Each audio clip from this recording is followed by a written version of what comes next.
queens, and this never really happened, it was in my dreams. We'll be lords and ladies of a castle in the sky. We'll be royal courts with thousands of observers, but no more flirts. We'll be everything we wanna be tonight. Everything we wanna be tonight.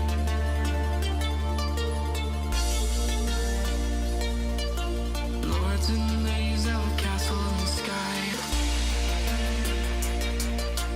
Wanna be tonight. Lords and ladies of a castle in the sky.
Hey Braden, what is up? Welcome back. Thank you for tuning in super early. I appreciate it. I'm not going to be on camera here for another few minutes. If you all are tuning in, grab some water, grab a snack, use the bathroom, stretch, get some fresh air if you need it, and I'll meet you guys back here on camera in a couple of minutes.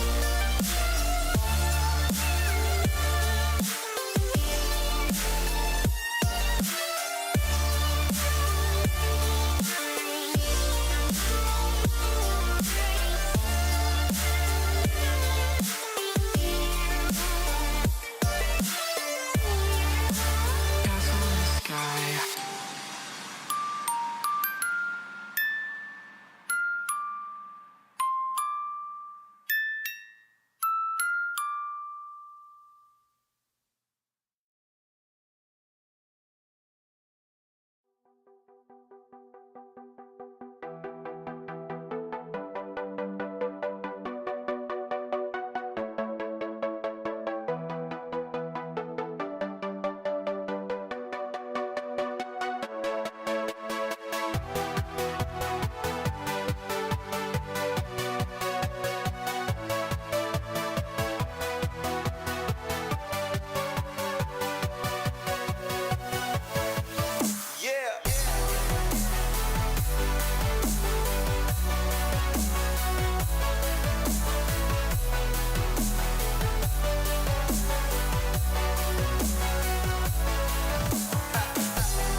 Whoa, wow, is it just me or is that music incredibly loud? Hi, hello everyone, welcome back. Thank you for tuning in. My name is Nico. I go by Cointrick and Cointrick Twitch Online. Oh, that's really good timing. No, welcome back. Acade, welcome back. And Braden, again, welcome back. Thank you guys for tuning in over on Twitch. I appreciate it. Everyone tuning in on TikTok, I appreciate you guys being here.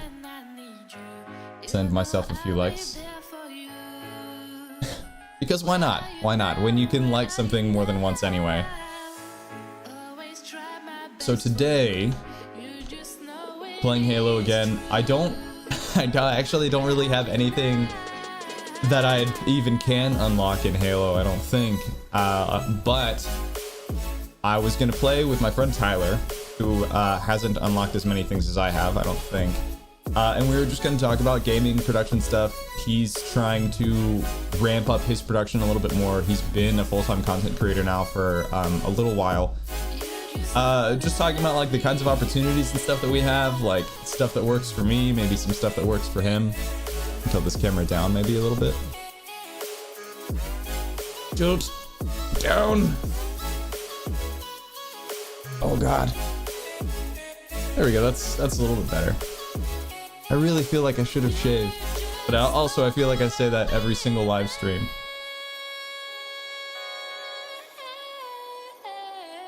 Cointrick sent you likes. Hey, thanks me. Appreciate it.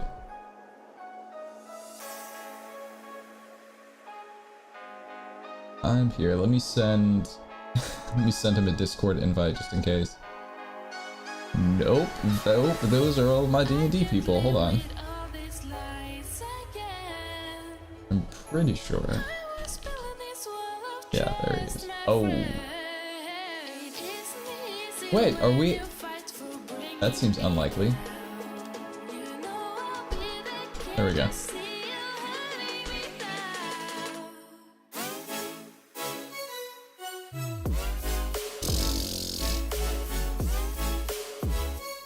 No, not that. Here we go. Create invite. Copy. I just sent him my stream key for my TikTok live stream. Let's delete that one. You can't use it anyway because you have to have a specific, like, custom RTMP URL as well. And if you don't, if you're not really deep into streaming and you haven't been doing it for a few years, that's not going to mean anything to you.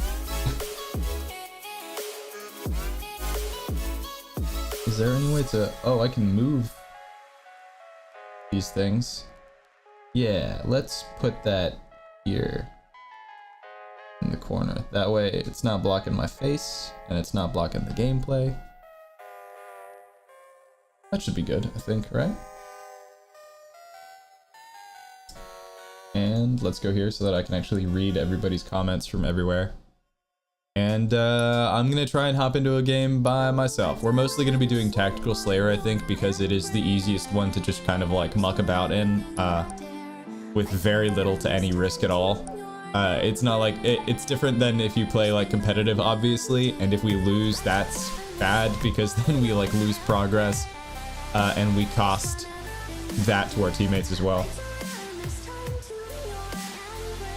Okay, so Ty is going to be maybe a little bit late to the live stream, and that is okay. In the meantime, pull up! No, I'm kidding. I'm just going to serve myself some Coca-Cola. Nothing crazy.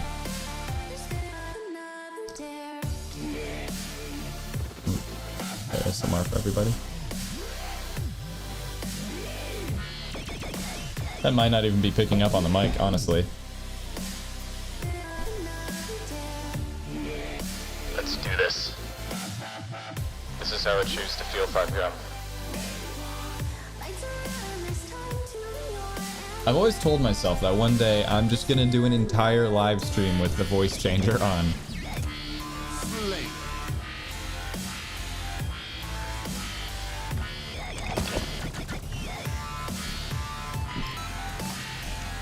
I feel like the music is gonna be significantly louder in the gameplay. Hold on.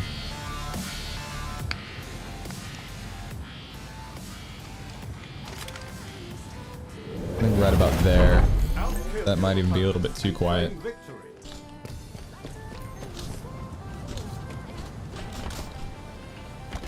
What? Oh, okay. That was weird. I guess that's what happens when you're running two separate encoders. Hold on, because I'm losing frames here. Which normally means that my computer is trying to run like 31 instances of Chrome or something. Sorry, everybody.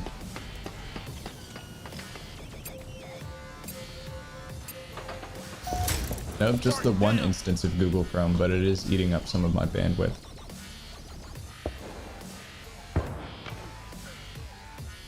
That's interesting. OBS should be taking up a lot of my CPU.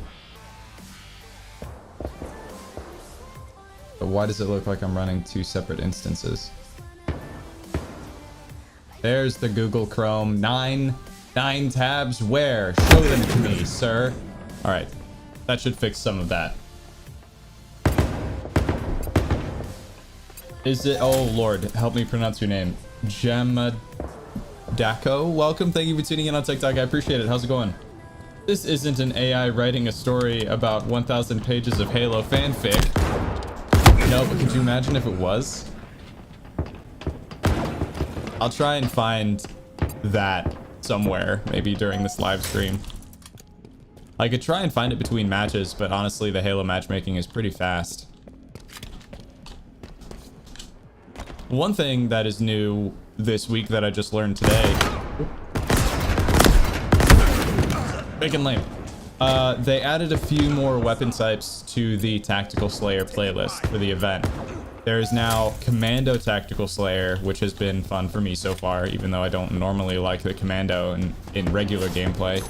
And then there's the Stalker Rifle Tactical Slayer, which I hate with every fiber of my being because I just don't like the Stalker Rifle.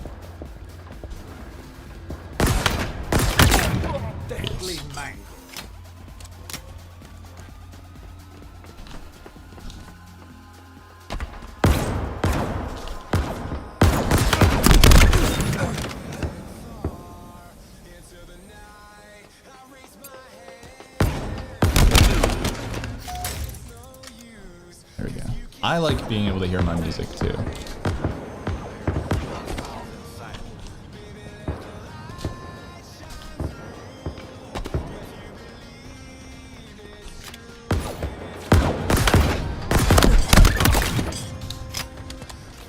Woof. Oh god, that's rough. Oh, man. That is almost never a good idea to be in that window. Pretty much ever. Oh, thank you for all the new likes. I appreciate it. 2.2 thousand likes. Thank you guys. Dang. I think the most we got to the last time I was live streaming on TikTok was 10 point something thousand. No, that's not. No, that's not right. I think we were like well over 20. I think it was 20.2 thousand actually. And that was because you all wanted to see me take shots of pickle juice. How is... Oh.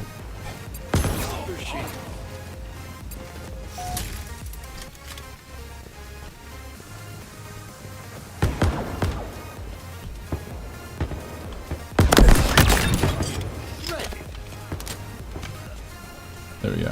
All about timing and placement. I also genuinely don't like the Mangler Tactical Slayer because it's just... Oh god! The Mangler feels so inconsistent to me.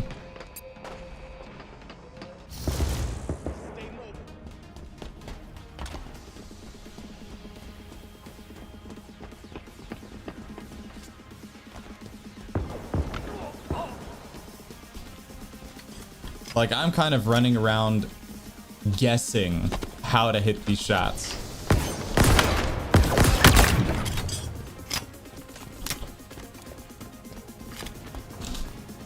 In general, my strategy is normally to shoot first and not even try to get a headshot. Normally, I just try and double body people.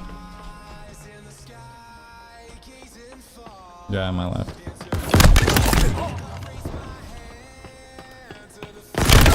There we go. I got it with the headshot.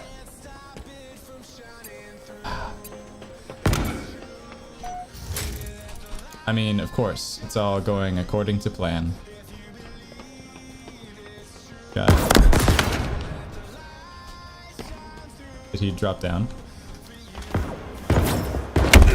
That's what I would have done. Not yet. 11 deaths. Hey, what's up? What's going on? I snuck in. I realized I was like, wait a minute. I'm not on camera this time. I don't have to shower. No one needs to know that. Cut that from the video. I have to lower my gain volume a little bit. Do I sound like garbage? Do you sound like a robot again? Yes, a little bit. Oh my god. How? I don't know. I don't know what's causing it. Discord, fix it. Well, Chat, correct me it if I'm gets- wrong, but Tyler does sound like he has auto-tune on, correct? I believe. I'm just a musical artist. Jack Frost, thank you for the follow on Twitch. I appreciate it. Oh, Lord. I'm logging in. Took a break from the art project I'm working on to smack this like button from Wet Socks. Thank you for tuning in and thank you for the likes. I appreciate it. How's it going? Also, good luck on your art project.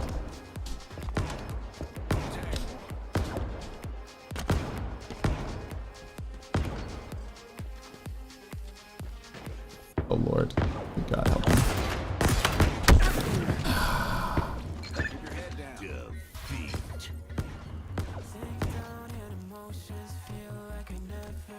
Is my bitrate high enough on TikTok? I have arrived. Indeed, Tyler is here. Wait, is you using? Oh, you're on YouTube. That's why. Okay. Are you not logged in as 24 Concept? I am, but 24 Concept is just like the, the underlying tag. I changed the name of my channel, I guess, to my actual name. It's still 24 Concept. It's just Tyler Bryce as okay. 24 Concept, if that makes sense. Yeah. So like, technically my URL is still 24 Concept. The most important part. All right. I am in a lobby now, waiting. Okay. Sending you an invite. Da. And we proved Okay. before we Oh. are not very good at accepting invites. Game is not very It's the game, Streamlined it's with the not players. us. yeah, it's the game 100%. Wink. How's Halo? I've played Infinite Beta for maybe 5 minutes and then stopped from Jack Frost. It's great, but it's only as good as Halo has ever been. I mean, that sounds like high praise, but it's really not. Like, it's just a good Halo game. That's it. And it's very it's comfortable for me. All of the controls are the same. The guns all feel very familiar, but it is just a Halo game.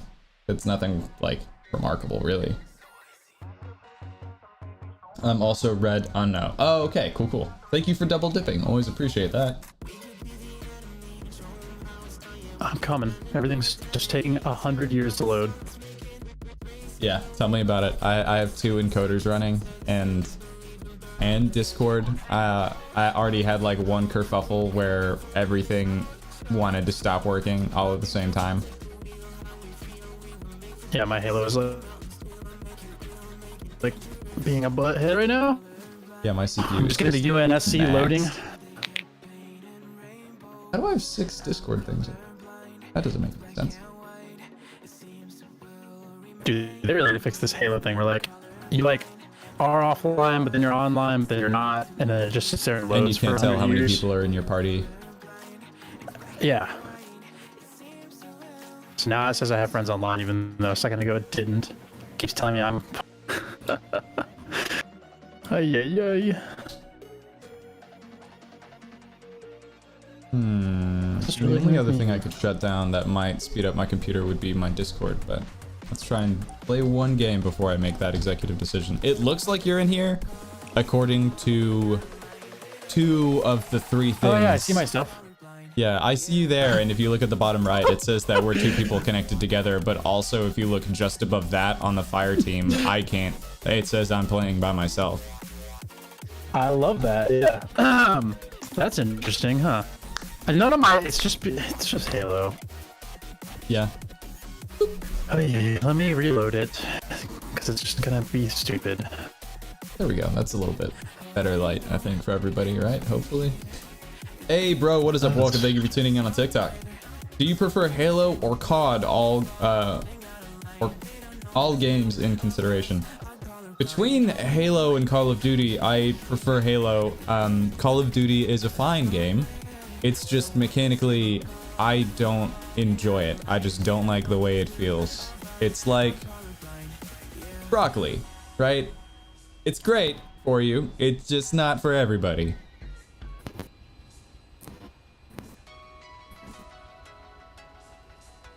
Let's Oh, try the this dogs again. get in here? Yeah. They will try to, though. Soon. Soon. Cod is a type of fish used in sandwiches. It's used in more than sandwiches. Oh, there we go. Now it says you're. All right, so What is that am I in guy's your party right now? shader? We're gonna find out. Hell no. What? Oh, God damn it. Okay. Leave game. Yeah, my stuff's loading now. Wow. There we go. Brilliant. I'm gonna join now. That already just broke if I try to join you. Midst. There we go. Now we're in. All right. Now for the real content. Watching us babble around trying to join each For other's lobbies example, for you could 5 try minutes. it. I could try Call of Duty. Is that what you mean? Have you tried the spicy tamarind Smirnoff vodka? Stuff is actually pretty good. I'm sure it's fine. I think I have. I have no recollection of it, and not in like oh, we finished the whole bottle because it was so good. I think I had a rep come in with it at one point, and they were like, hey, do you want to try some of this before you're supposed to work? And I was like, might as well. I already showed up to work drunk, so I can't get drunk at work. Ba-doomts. Facts. Yeah, I don't remember it being anything exceptional, really. Okay, so we have the same problem. I see your character here. Oh, I see your character and mine too. We're good. Hit it. Hey, thank you for the sub, man. I appreciate it. All subs, bits, tips, donations, and patrons go a long way to make sure that we can continue to do this full time. So thank you, dude. Thank you so much. Use up those emotes. Dude, you're welcome. You know that was me, right? Yes, I do. Okay, good. Squatch is Tyler on Twitch. List He is 24 Concept or otherwise just Tyler Price on YouTube. press on YouTube. And in all other things. Listen, I used to stream on Twitch for a little while, but then I moved to YouTube. All right. I feel like a lot of people made that move recently, actually. Well, I say recently, but people have been making that mass exodus for like the last 6 months to a year. Well, the other thing too is like I streamed League for a long time, and then I moved on to like different stuff, and then I tried streaming League again this year, and it's just like I got so busy, I just like couldn't keep up with it. I was supposed to stream every Tuesday and Friday, but like I don't know. It's not even that I didn't get the traction, I guess. It was just more of like, it didn't fit my brand, what I was trying to do, or what I'm trying to do right now, like tech stuff. And it was just a lot of work, you know? I'm sure you know what that's like. Like, it could be a lot of work to have to like sit there and when you know you've got something else like really important that you need to do, like I do other work, and it's like, I don't have time It's to like sit here busy and work. stream League.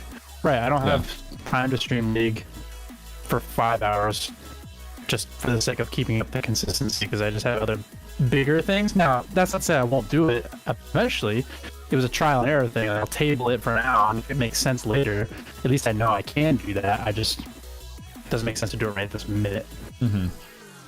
We talked about before that like when you get into content creation, you kind of have to decide what are the 3 goals that you like. What 1 or 2 of the big 3 is it that you're going for? Are you doing it for the popularity, the opportunities, or I think the money was the third one that we decided on? And people typically try and do all three of those All things. three. But like, if the opportunity isn't the one that you really want, like if you're streaming League because you enjoy League, but you really want to get into tech, then like, yeah, that's of course that's gonna feel like a waste of time. Right. And when you're first starting out, there's definitely like a bar for entry to some extent. Not exactly, that's the wrong phrasing, but when you first start out and you're trying to go for growth, you do need to like commit at least a couple hours every time you're going to go live. Oh, easily. Because And it's obvious on camera because like if like something else is going on, people will know. Like they'll see it on camera. Like even if you have like 1 or 2 viewers, like they'll be able to tell that like you're just not all there. motivated. Like they can tell that you have something else on your mind, and it just makes it hard to watch. You know, you might be able to get away with it if you have, if you're like a big streamer and have thousands constantly, but in our case where it's like, not thousands constantly, then every viewer is like that much more valuable. Not that and see, that's where I guess like tricky, because like every viewer is valuable, right? But what I'm saying is like you can get away with, if it's part of your revenue stream and part of like something that you really just genuinely want to do and it fits your brand, it's that much easier. And if you're having an off day, you could probably get away with still streaming, whereas like with us, we have to be a little bit more like, okay, if I look really shitty or like really upset on camera the whole time, like my small number of viewers are gonna really take notice, and it can, really much, it can impact you more than if you had 10,000 people watching and, a couple people notice, but ultimately your fans are gonna stay regardless. I don't know if that came out the right way at all, but I mean, I think it makes sense. Gemma Deco, thank you for the gifts, by the way, on TikTok. I appreciate it.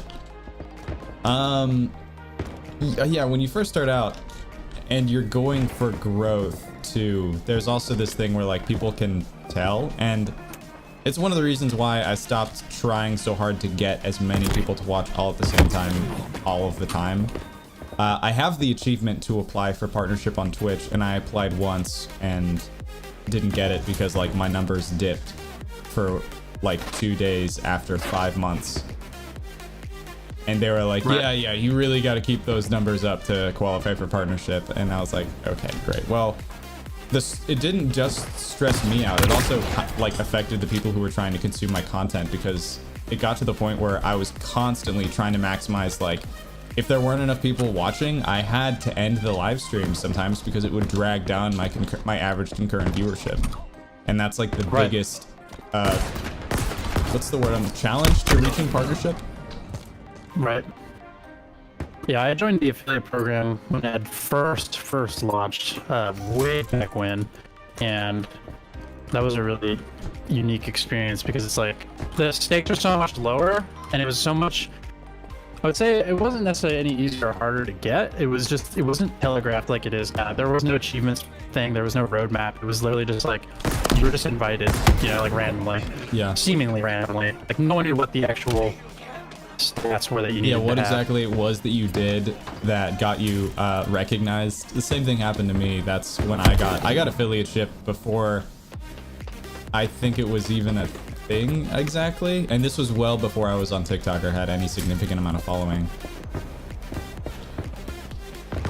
And then I went to TwitchCon. That was the first time I went to TwitchCon. It was the second year TwitchCon, I think, was actually a thing. And it was just really bizarre. I kind of realized that what Amazon wanted to do was not have partnership be this like end all be all like goal, and that's why they split partnership out into different tiers and added all of these achievements to track your progress. Eventually affiliates could have their own emotes, they could have their own sub badges, they could have basically everything that you would get if you were a partner as well. And then the only thing, sometimes it feels like the only thing that it really changes is the amount of money that you get to keep from your subs and stuff like that. And even that does not change significantly when you first start out. Right. Yeah, well, back then, for me at least, getting subs was something you had to at least be an affiliate to receive subs, which was kind of like the cool, like, oh, I can get subs now. It was, well, back when you could first become an affiliate, it was more so just a way of like letting people know that like you were going to start to try and take everything really seriously, if that makes sense. Like you were going to make a go out of like making this into a career. would certainly make Yeah. that a little bit easier because you could at least make a little bit of money, and that's always the first thing that people ask, or even, at least it used to be, when they're like, "Hey, what do you do?" "Oh, I live stream over on Twitch," and they're always like, "You get paid for that? How much Right. money do you make? You make money doing that? $50. People pay you for that? People pay to watch?" People. It's like, no, pay they can you for watch that. for free, but if you contribute, you get other cool, like, little tokens and knickknacks and things that people really enjoy. Very true. And if you sell enough of those things, then you can make a full-time living off of it. In reality, though, that's not actually how most content creators, like, make a significant amount of their money.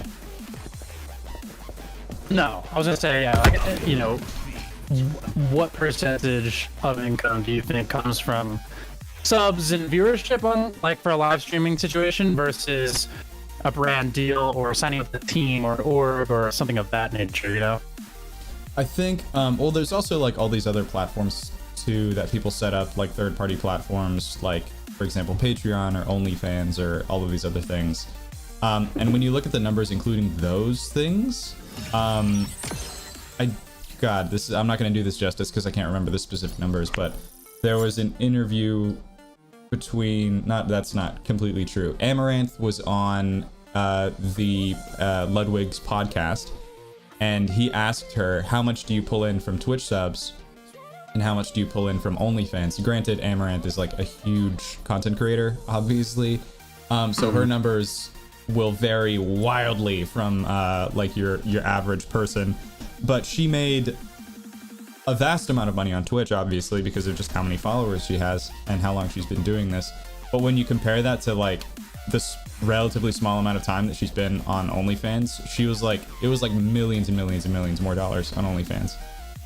Like enough that Ludwig couldn't believe she was making that much money. Yeah, So it's a very insane. small share of what you actually make or what you take home, I guess.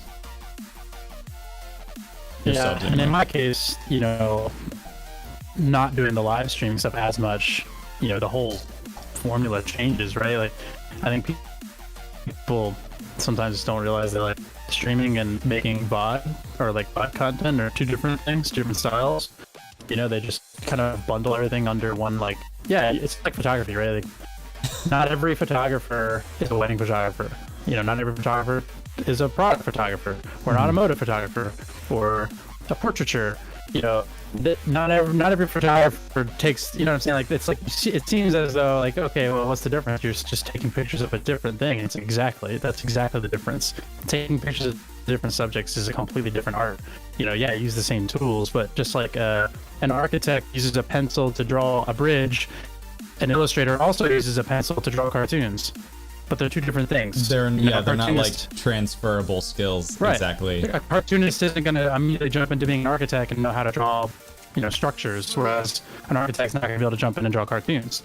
It's A wedding photographer won't be able to jump into being like a food photographer. You will have No. probably all of the equipment, especially because Right, being a you'll wedding have the photographer basic means you have to have foundation. a lot of equipment. right. But you're not That going to doesn't be mean you're just necessarily gonna be good at it. Yeah. So I feel like that's the same case with content creator. It's like, yeah, I'm a content creator, but that doesn't mean I stream on Twitch and I make TikToks and I make YouTube videos and I do this. It's like I might do one or two of those things, or I might transition my VOD content to a different platform or whatever, but they're different tools. I look at the platforms as like different subjects because they're different kinds of content. And trying to do both can sometimes be difficult depending on how your art, I guess, transfers. Like if you're a podcast person, how do you take a podcast, which is traditionally a long format style, how do you put that into short format? You know, and can you? And I think that's where some of the challenge comes. Now, if your YouTube videos are generally short in general, then yeah, maybe the transition to short format, A, maybe it might make more sense, and B, easier for you to be able to transition having both on different platforms. So like that's part of the process, I guess, and discovery of like figuring out what kind of content you make, where does it live best, and I think that almost dictates whether or not you're a streamer or, you know, a YouTuber or whatever is Yeah, an edited content producer. Right. What do you essentially. like to make, and where does it live best? And I hate to use the word perform, but obviously, like when it's a career, it does need to perform in order to make sense. So, what kind of content do you enjoy making the most? What kind of content does your audience enjoy the most? And where does it perform the best? And then that's kind of what dictates: are you a TikToker? Are you a YouTuber? Are you a Twitch streamer? Are you, whatever? And sometimes people, can do both. They can do multiple. Hannah tuned in But- on Facebook. Thank you for tuning in, Hannah. And I would gladly take a shot at bringing one to me. Hell yeah.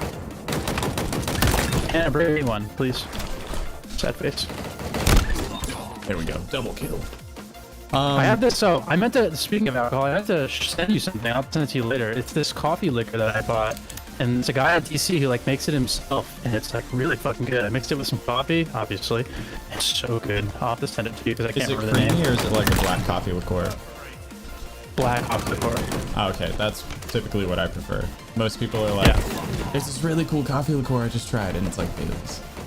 It's like lotion. Yeah, yes, pretty much. No, But this is black.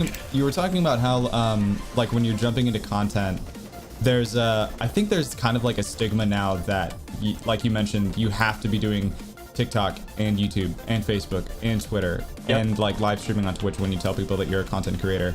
And because of that, I think this is pretty much mostly like newer people to generating content. They fall into like the trap of generating a content funnel, which sounds like a good idea in theory when you take, it's this big, I think Gary Vee popularized this concept, but like taking a 4 or 5 hour live stream and then turning that into like 5-10 minute videos for YouTube, and then turning those 5-10 minute YouTube videos into like 20 59-second TikToks, and then transcribing them and then turning that into a blog post. And like that, all of that stuff sounds good in theory, but like the point that you were making, people want a different experience on those different platforms. It's why you can post the same thing between Instagram and TikTok, and it might do really well on Instagram and it might do really poorly on TikTok, or vice versa. Very rarely do you post something that does very well on both, unless it's just viral. Like if you have something that got like 2 million views, it's probably going to trend well regardless of where you put it. Yeah, and it's funny because like I've had that idea in my mind, I guess, just through doing it, and that's just what seemed to make sense. But the other thing too is like I was watching another podcast last night with Marcus Brownlee on it, and he said almost the exact same thing of like, he knows that his audience comes to his channel for what they do specifically, but the reason that he made a channel for the studio is that the studio channel is a different type of content.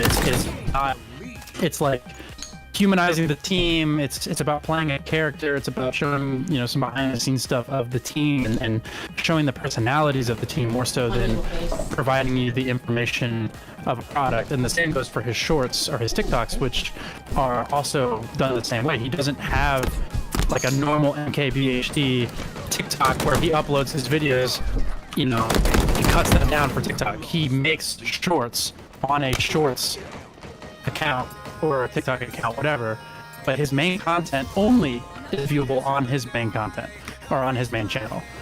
And that's where I think that funnel I got sucked into almost immediately as well, because everyone wants to be an overachiever when they start to be like, oh, I could do it, I can do that, I can do that. And you have this stigma of like, I have to do that, or if I want to stand out, I have to be everywhere all the time. In reality, it couldn't be further from the truth.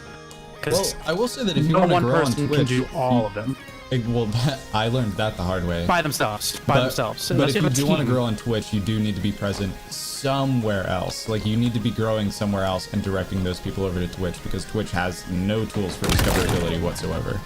That is true. Aside from like getting other people to try and like host you and raid you, which is obviously not an organic method for growth. No. And those people, like when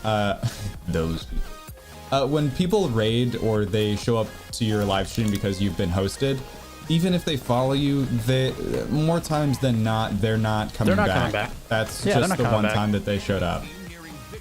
Exactly. Which is why it's like one of the other things that Mark has said that really struck me is he said that like I'm really thankful that none of my early stuff like blew up the way it did, because it allowed him to just you know, at least for YouTube, and this is, we had this conversation about TikTok the other day about how, like, you know, you do stuff that you enjoy doing, and then all of a sudden you do this one thing and it takes off, and then suddenly that's your whole identity. Yeah, is exactly that. That's you. Concept. You got to do that. Whereas, you know, in like what Marquez is saying, he's like, one of the better things for me was that none of my early videos took off, because it allowed him to stick to what he was truly interested in making.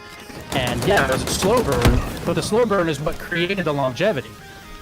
You know, because a lot of these, like he said too, is a lot of these guys do these, you know, started out and they have one of their pieces blow up and then they're gone the next day. You know, like once they burn themselves out of it, that same concept over and over or whatever, people get bored of it, they pass on. And TikTok is like that same kind of thing a lot of the time. I've noticed where TikTok's very trend based too, you know, sounds, dances, whatever it is that's trending.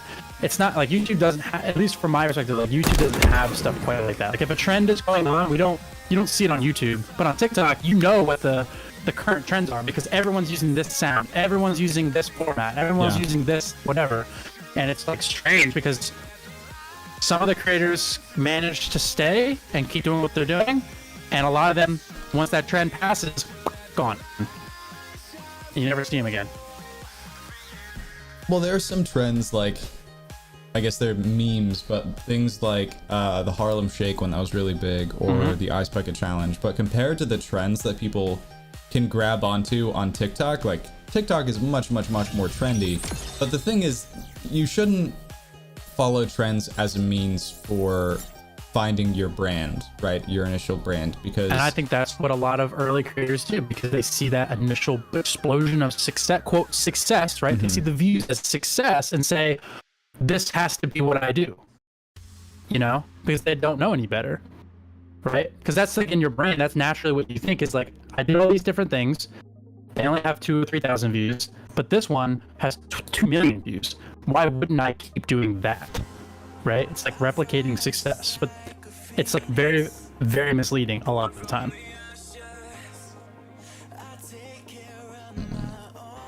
I'm trying to find a certain keybind in here. Darkside, what is up? Welcome. Thank you for tuning in. And Avros, thank you for sending the, I think those are roses. Thank you. I appreciate it. I'm trying to find the push to mute myself so that I can just like shout out when people tune in without having to like break your stride. Oh, that's okay. It don't bother me. I get it. It does feel weird though. I used to stream with some friends, and I'd always feel like such an asshole because I would be like, "Oh, dude, so thanks for the blah blah blah," like in the middle of someone's conversation, and it depends. And this is, see, we can get into this conversation either tonight or another time, because I think the idea of how you like starting out as a creator or an artist, period, how do you continue to maintain friendships, health in a healthy way, especially in this kind of field? You know, like when you turn something like gaming, which is something that you do with your friends, how do you continue to make that successful for yourself, but also maintain your friendships with people, you know? Because I know for me, a lot of my friends, it rubs them the wrong way when I want to stream our game time together.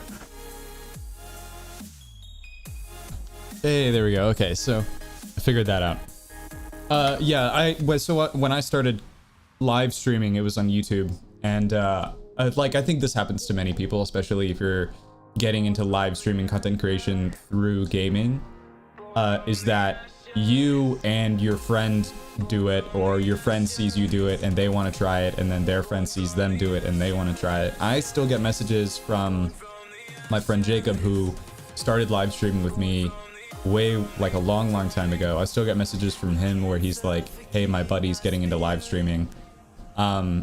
He doesn't ask me to host people anymore, thank God, because I think he understands that like that's a little bit just not really how it works when this becomes your full-time gig. I have a funny story about that in a minute.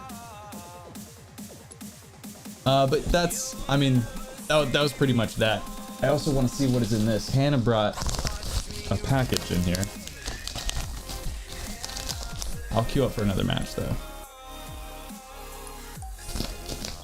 And at some point we can take a break from Tactical Slayer and just do maybe some of the other weekly challenges like the regular ones. Sure.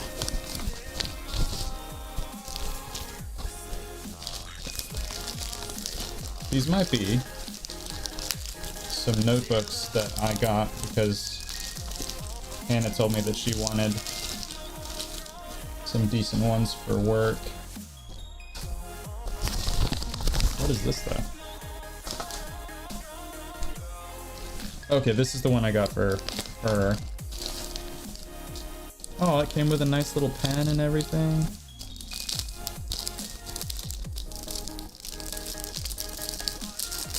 Just notebooks. I really like, well, stationery is not the right word, but I really like notebooks for some reason.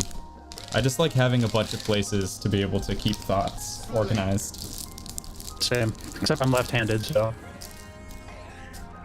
Rest in That's peace. fair. So is Hannah. That's why I got her the vertical flippy book. Genius. That's the extra thought that counts. Except the pen holder is on the wrong side. Oh, but you can, hold on. I think you can take the notepad out and put it on the other side to make it left-handed. But I will figure that out when I am not getting shot at.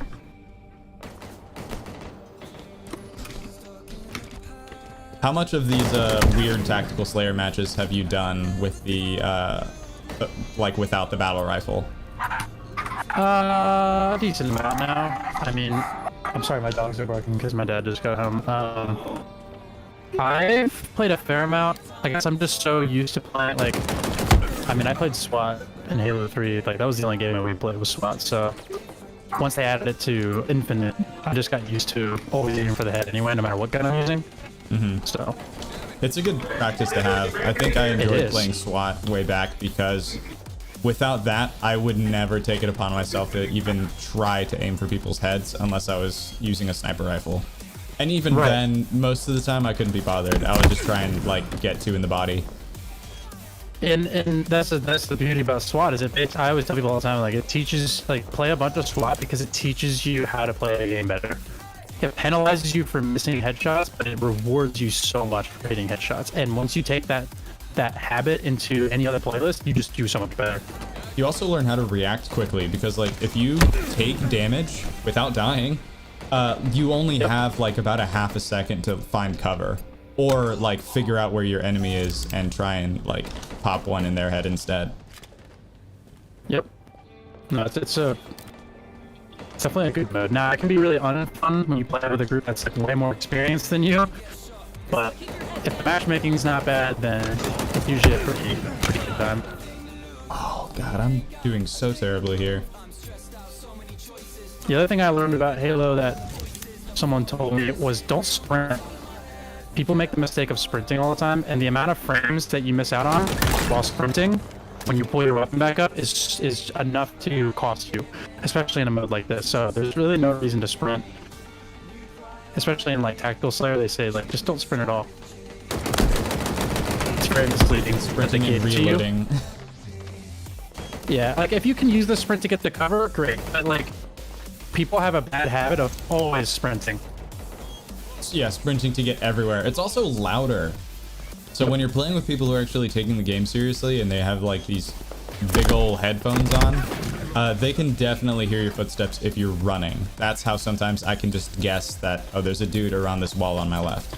Yep, and you can prepare before they can because your gun's already up, ready to go. Theirs is not. You could even miss a shot and still win the fight. But I have 1 kill and 8 deaths. I think I just need to find you and stick to you now. hell I also yeah. need to ask Hannah to turn the AC on because it is warm in here. Or I may just need to open the door to the rest of the house, but then we may get some mixed audio.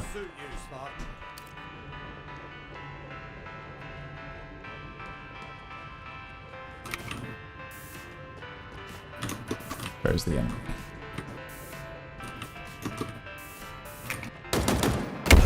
You've got to be... Oh, I got flanked. Okay, I was like, there's no way that guy threaded the needle from the other side of the map. I think my favorite weapon to use in Tactical Slayer so far actually is the Commando. It just Once I found feels that it's so a fully responsive. auto, a lot of people didn't know it was full auto for a while. And I didn't know that either. So once you figure that out, it's like, wait a minute, that's really helpful.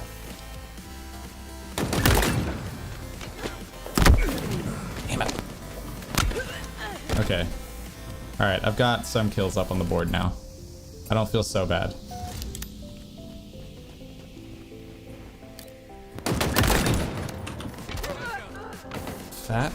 Fat Boy Nut? Is that what that guy's name is? Man, I kind of miss the days of like PSN where you couldn't change your username. You were just stuck with it because I would see people who had just like terrible, awful, no good, very bad usernames, and I just knew there's something really cosmically refreshing about just knowing that like this person made a terrible decision and they just have to fucking live with it. To live with it. Yeah.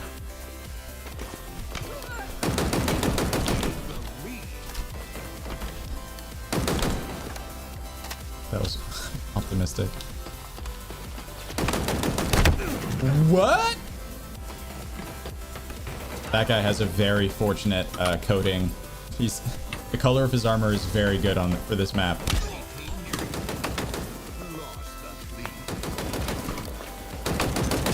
How on earth?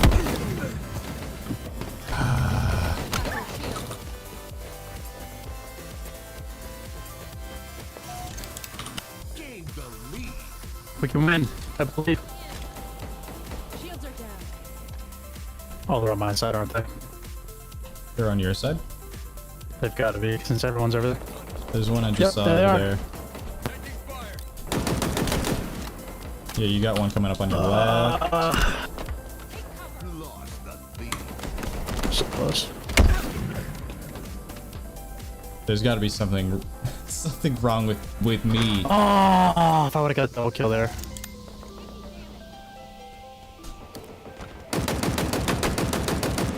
I like this neck to neck situation though.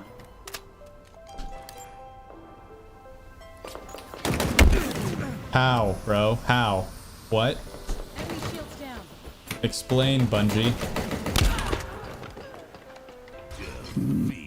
Explain it to me, Barney style.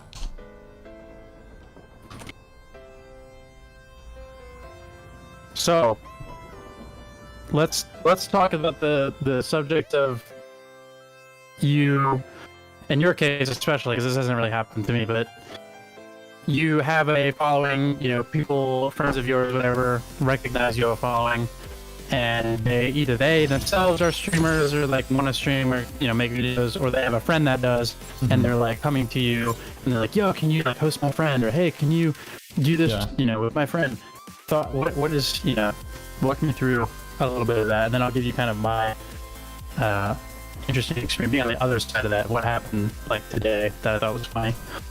Well, for me, what happens most of the time is either friend of a friend will hear about me through our a common friend or whatever, and they'll spark up like, oh, well, you know, I tried live streaming once or whatever. Do you think if you asked your friend, do you think like he could host or raid or whatever? And the thing is, hosting doesn't actually help you very much, and raiding doesn't help you very much either. But that's not something you can ask someone to do. And in point of fact, I actually prefer to host and raid like organically in the moment, and I try to not raid or host any of my like immediate friends. I'll try and raid or host another like smaller content creator, especially any of my colleagues, I guess you could call them, who interact with chat very well. Because I definitely have the thing that I hate, because I did used to do this. I'd say, yeah, no worries. I'll raid your buddy when I'm done here with this live stream in an hour, and then I would raid them, and they would either immediately end their live stream or they wouldn't be reading chat, and it's like, I just sent you, Makes you look 70 bad. something people. And none of them, and a bunch of them followed you, and you didn't even say anything. Yep. So because of that, I was just like, you know what? No. It's not to say that hosts and raids are not without value, because every view is valuable, but it's more of a, I think it's valuable as like a networking thing. It's not necessarily a good tool for growth, and that's something that people starting out don't really understand a whole lot.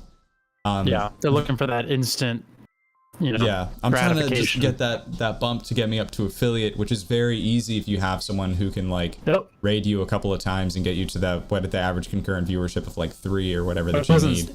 it doesn't retain, you know, and that's the most important thing. Because same with YouTube, right? Like, oh, I want to get 1,000 subscribers so I can apply for a partnership, but it needs to happen organically, because if it just happens overnight, it's just gonna make me look bad. It's like the same thing with like social media following. You know, you have 70,000 followers, but only 1,000 people interact with your content. You know, that's worse looking than having 1,000 followers, but you have 500 people engaging with your content. You know, it's not the numbers themselves; it's the engagement. Yeah. Another thing I get from And that's- people starting out is asking like they ask for a lot of like equipment. They ask what like broadcasting software, editing software, and stuff that I use, and I'm happy to answer those questions for people.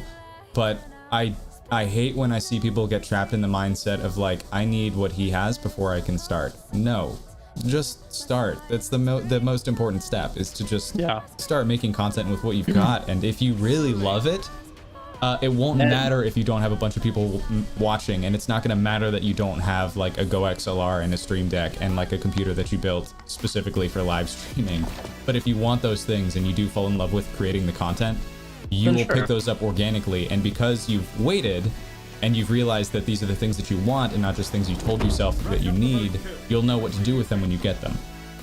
Right. And you won't feel so bad because, you know, you and I can attest to this. Like, you know, we've got decent equipment a lot of the time, especially like me and my YouTube stuff. I don't feel so bad that I bought my FX3 because I just wanted it anyway, you know, and I wanted to learn, and I used it for other jobs, you know. So I love having it for my channel, but I certainly don't need it. And that's very evident because like since I've gotten it, it hasn't changed my viewership, you know. Yeah, everything's you get still a few people the who are same. like, dude, your camera like is just so high quality and stuff, like, which is nice. But you don't need to be starting out like live streaming or recording, like we were talking about before and off of the live stream, that like there's so many people who are like, I need to be able to record in like 8K 60 FPS or whatever, and it's like, that's nice, but you're gonna have a much better time if you begin live streaming at like 3500 bitrate 720p, and you're not Right, gonna and deal not with to people mention the transcoding thing and that stuff. people don't realize too is like, oh, I want to be able to 4K, or I want to film in 6K. It's like, okay, where are you going to store it? Yeah. You know? Yeah, you want to film in 6K 10-bit? You want to film in 6K RAW? Okay, where are you going to store it? You know? Because storage is still expensive to this day. And how are you going to record that? You know, because some cameras can't do 6K internal. You know, you need, or can't do a RAW internal, so you have to get an external recorder, which is a $600 cost that you may or may not want to spend. And then what happens is people start buying all this gear, they don't know what, they think that they know what to do with it, but then they don't realize how the boring stuff, cables, adapters, power solutions, all these other things that are not nearly as exciting as the camera itself that are required to operate it. You know, like I've wanted a red Komodo for a while now, and it's like a $3,500 camera, isn't it? no, Komodo, it's I think. actually the Komodo is 6,000 just for 6,000? the Oh, okay. just for the body. Yeah, no battery, no lens. So I was like, oh man, I want a red Komodo, blah blah blah.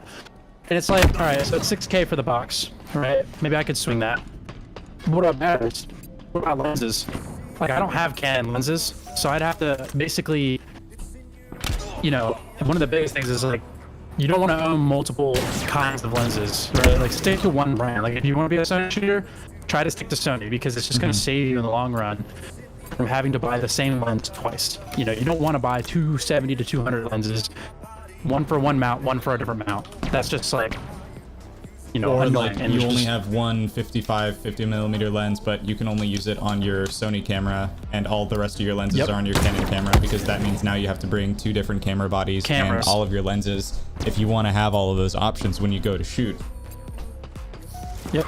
It's a little bit different if Another- you're building a studio, I'll say, because like because I use so many cameras at the same time for the bar, if I had to have like one full-time like Sony camera put up in one spot, it's not really going to bother me so much that like, oh, I only have one Sony camera and one 50mm lens, because it's never going to need to change.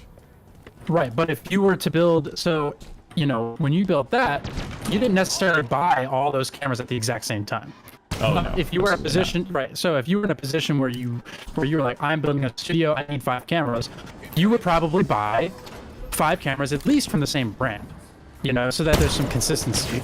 That way you don't have to worry about color so much, you don't have to worry about, you know, different kinds of batteries, different kinds of lenses, cables, whatever it is, right? Like if you could get 5 of the same camera to cover 5 angles and 5 different lenses, then you would probably do that, because it's just more efficient than having a Panasonic, a Fujifilm, a Nikon, a Sony, you know, all these different ones. Because God forbid you have the battery for one of them for some reason, or you need a mains power, and you know the Sony takes one kind of power and the Canon takes another, and you don't have that one. And it gets really frustrating really fast.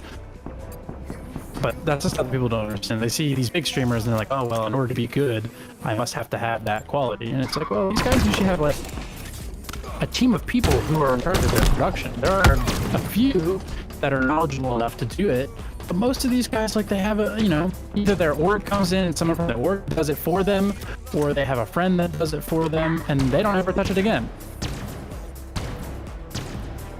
So it's you know, not everyone who streams is a camera person, or makes content for that matter. Yeah. There's actually a lot of really good content that has nothing to do with the quality of the camera or the audio necessarily. Yeah, I mean, like the AI script reading stuff that I do, I happen to record it from a DSLR, but it's being transcoded through the encoders that I have, because I record it through the slobs, the same one that I use to live stream to TikTok. I record there and then edit it later, so it ends up getting downscaled a bunch. And that doesn't necessarily matter, because the core concept doesn't rely on the quality of the video. That one specifically does benefit from the mic. But to your point about, like, you know, at least if you're going to plan to build a studio and have like that multi-camera setup, you're still better off at least trying to commit to, you know, 4 of the same camera or something, or like not mixing. One thing that I tried not to do was like not mixing mirrorless cameras with regular DSLRs and stuff like that, because then that gets kind of wishy-washy, even if it's all the same brand. But I did exactly what you said. I all of my cameras are the same camera body, except for one, which is just because that was the first one that I got, and that one it doesn't work with my capture card, because it doesn't have a clean HDMI out. And that's why I started buying other cameras, and I really like the Canon 250D. So I was just like, all right, I'm gonna make a plan to have 4 of those over time, and I just budgeted them out. I bought them like, I think once a month over, well, 4 months, obviously. And then after that, I started budgeting for like what lenses I thought I was gonna need. Right. And luckily, the Canon ecosystem is very friendly for like a bunch of different lenses. And if I decided, or you know, if I had the remarkable opportunity to partner with Blackmagic Design or Red Cinema cameras or something like that, I would still be able to use all my same lenses. I would just have more powerful camera bodies. Yep. Nope, you're 100% right. But back to what you were saying earlier about like, you know, friends asking you to like host for them or whatever. It's funny for me. I've managed to, like, some of my favorite content creators on YouTube have like followed me on Twitter and stuff, or have interacted with me on various platforms in like a nice, natural, like organic way. And even like recently, and I'm not gonna say who just because it's not important, but one of my favorite creators that I've been watching for a while now, who's pretty popular and stuff, especially in the camera side of things. He you know, not only did he follow on Twitter not too long ago because he was visiting DC, but he also gave me his phone number, you know, unrelated to like talking, you know, to like have like some weird conversation, but he had some tickets and stuff. And yeah, I tweeted about it earlier, like my friend had some tickets. and I hit him up about it because like I wasn't sure like how much they were or like when it was, but I was like interested, and he just like Twitter DM'd me the details, and he's like, you know what, just shoot me a text, you know. And I feel like for people like that, it's they have to make a choice at some point, right? Like when someone reaches out to them and they're like, hey, I have the DM me if for whatever reason, like if they open that up to the public, I imagine they have to filter out, you know, a chunk of people that are just using it as an excuse to talk to them. And I feel like him giving me his phone number to like text him was like a, hey, like this guy's cool, I follow him, whatever. You know, he trusts that I'm not gonna like sit there and like immediately be like, yo, Milk so that. can we like, all right, can we sit down and like talk sometime? You know what I mean? Like, do I want to say that? Of course. Like, I of course I want to do that. Like, I'm so close, right? Like, I can pick up the phone right now and like potentially call him, but it's like I've learned enough because I've, you know, been on so many sides of content creation for a while now that I don't have a reason to right now. You know what I mean? Until the right, like it doesn't feel right yet, you know? It's like when it feels right and I feel like I absolutely need to ask him or talk to him about it, then I will make that you know, attempt, because he will be able to sense that. He'll be able to see the importance to me and the value that it may have. Whereas right now, it would be very clear that I'm just like trying to talk to him for 5 minutes and waste his time. And you know, time is one of the most valuable things that people have, so we don't want to waste it. Oh my god. You got that guy? There we go. I got him. I got the kill was assist for it. I was, if disgusting. you died, I was gonna hopefully wait for him to walk over your dead body and then shoot him. Oof, that poor guy. I think when you're approaching creators, or like, let's say that you have privileged access to a creator, right? You have their phone number through whatever circumstances, you ended up getting their direct phone number, and so technically, yes, you could text them whenever you want. I would say best practice when you're reaching out to a creator, and I don't want to sound overly businessy about this, but if you're reaching out to a creator out of the blue, make sure that you have something to offer them, whether it's like an opportunity or even like hey man, I'm upgrading my GPU, and I don't know which one you have in your PC, but like, would you be interested in like a 3070 or whatever it is that you are taking out and replacing? Probably not a 3070 unless you're replacing it with like a 3090 or something crazy. But you should have something to offer them beyond praise. I mean, yeah, you're always welcome to like DM your favorite creators through Discord or whatever and just tell them like, hey, I just want to let you know, like, I really appreciate your content. I think like you make me laugh every day. Like, I really look forward to seeing your videos and stuff like that. Those do actually brighten my day, and those are nice, but they're not gonna start a conversation. Yep. So have something you want to offer them so that the conversation is worth their time, and not to make it sound overly like clinical or like money oriented, but like it can be something entertaining, right? It could be like a really cool opportunity. Like later, now that this guy has talked to you about these tickets, like later, maybe if you have access to some tickets, you could be like, hey, I don't know if you remember me, but like you offered me those tickets to, oh God, brain. Coachella. That's, I was gonna say Bonnaroo, and I was like, that does not sound right. But yeah, so like, yeah, you remember we talked about those tickets to Coachella. Well, like, I just got these tickets to this really cool concert that I can't go to, but I think is probably going to be in your area if you're interested. And like, that kind of that's a good way to actually initiate a conversation. Or another one too would be like in his case, right? He was in DC. He was in my area and was saying, hey, anyone, I'm in DC this week. What should I go do? And me being a DC local, it's like, oh, well, this is a great opportunity for me to not only give somebody cool places to go that I would like to go, but also a reason for me to talk to this guy that I otherwise, you know, I love his content, love what he does, but just never really had a reason to talk to him, you know? Mm-hmm. It's the same way of like making friends, right? Like, think about think about one of your best friends and think about how you met them. Did you just like cold reach out to them and DM them and say, hey, I like your hair, can we be friends? You know, it's like you probably met them in some random situation. I wish it worked that way. Right. But, you know, that's the way you meet your friends and the way you meet people you have connections with is usually organic. It's usually because of something random. It's unexpected. You know, it's very rare that you like reach out to somebody cold like that with the expectation of it going somewhere. And usually when you have that expectation of it going somewhere, that's usually when it doesn't, because you end up unnaturally, well, it comes off as unnatural, but you instinctively force it, you know, because you're so wrapped up in just the fact that you had a conversation with them. You don't know what you want from them. That's the other thing too. Like, if people don't even know what they want, it's like, okay, you have this guy's attention. What do you want?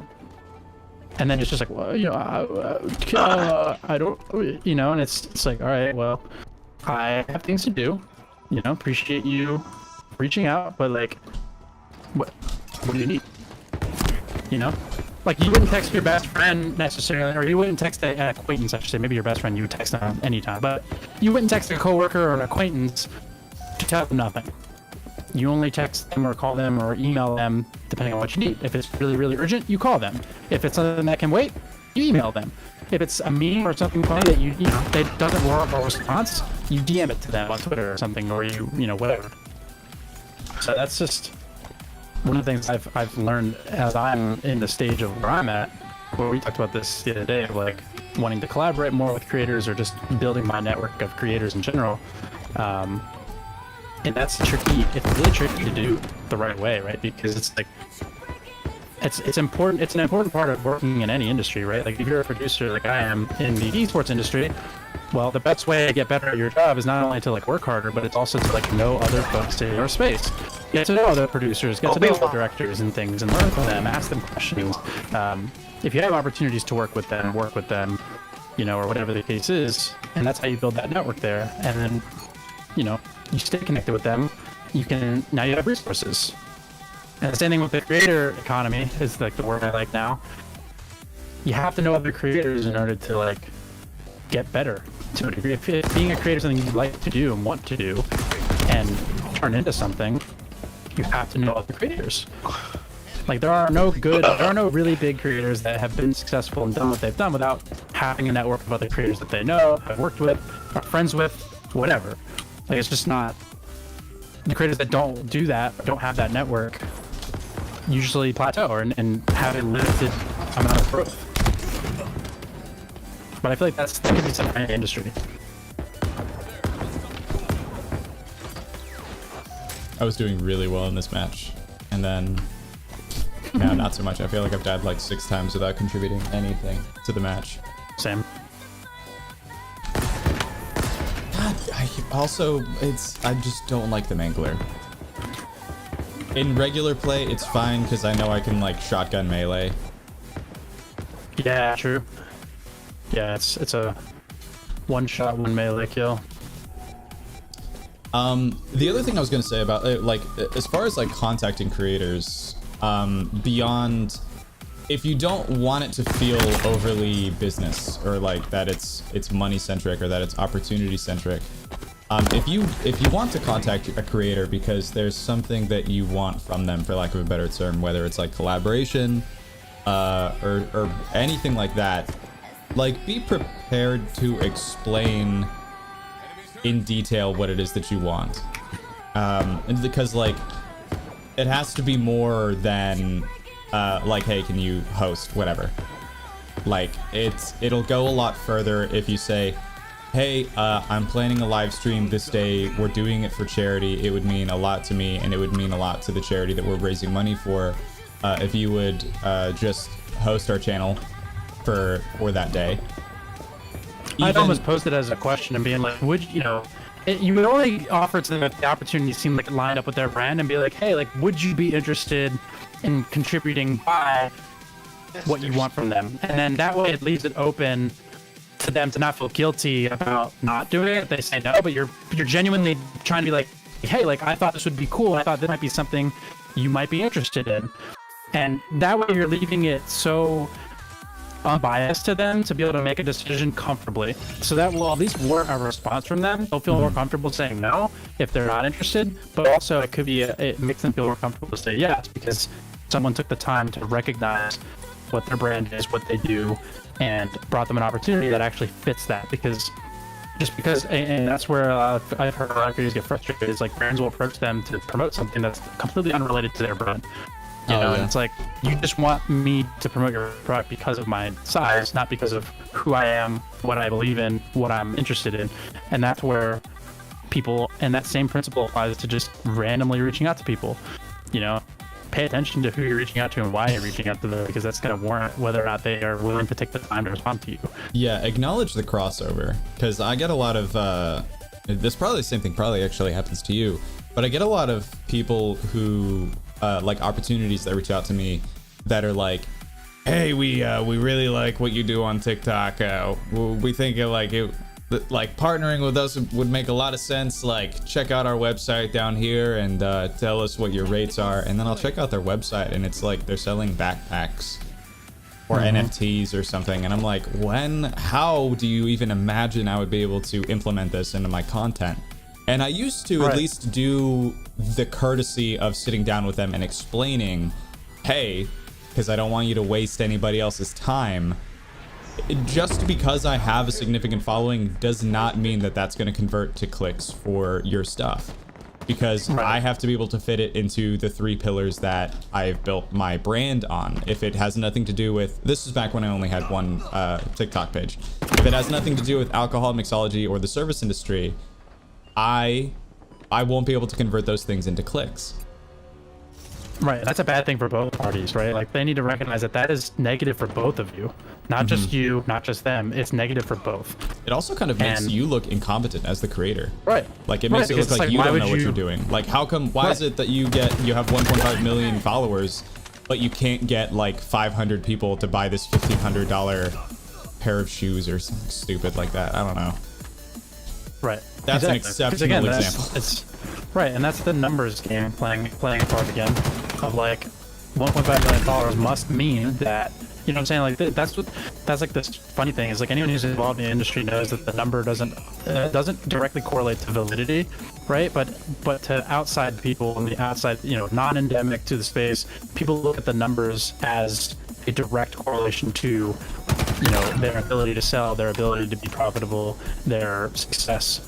But it's just not always the case, you know? Yeah. And that's people get misled sometimes. It's like, yeah, just because so-and-so has 1 million followers doesn't mean that, you know, it doesn't mean anything, really. You know, it means they have an audience, which is great, they have a platform, but if you don't take the time to understand what that platform is built on and what their audience is looking for, then what value does it have to you? Certainly if you're a brand approaching a content creator, what value does that have for you? You know, you're just, at that point, you're just being lazy and being like, you're just filtering by the numbers. And assuming Also, that, if you want me to post because of my following, then you have to be willing to pay me based on my following, not pay me commission, not pay me whatever, because that's not why you approached me in the first place. You Right. approached me because of brands my need to be following. honest. Yeah, Correct. and They if are that's what approaching you you want, for that. pay me for it. And then I don't Correct. mind if you want me to do NFTs and stuff like that. If you're paying me the value of somebody who has 1.5 million followers, I could care less. I mean, at least then I will work as hard as I do on my regular videos that do really well on the platform, at least. Yeah, I think, you know, in that case, it's all about brands knowing why they're approaching. You know, Right. hey, we, you know, this is a bit of an oddball product. We know it doesn't really fit your brand, but we see that you have a large audience and we would love to work with you nonetheless. And then that becomes a more of an open conversation of like, well, what is the product? Okay, can I weave that in somehow? Maybe, let's see. And if you say yes, then yeah, you're basically, you are getting paid for your level of reach, right? If you Right. have 1.5 million followers, undoubtedly, right, there is a direct correlation between how much reach you have versus someone like me who has 200 followers.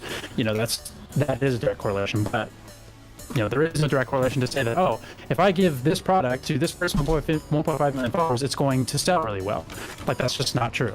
Because, like, you could give me the same product, and if I'm a backpack reviewer and a backpack company works with me with 200 followers, there's probably a better chance that my audience already expects backpacks and backpack content, and they trust me to give them that advice. Whereas with you, or let's use a mixology example, right? I am not a mixologist. I don't do that kind of content. So if a alcohol brand came to me and wanted me to sell some sort of mixology tool or whatever, right? What are the odds that my audience is going to buy that? Like, none.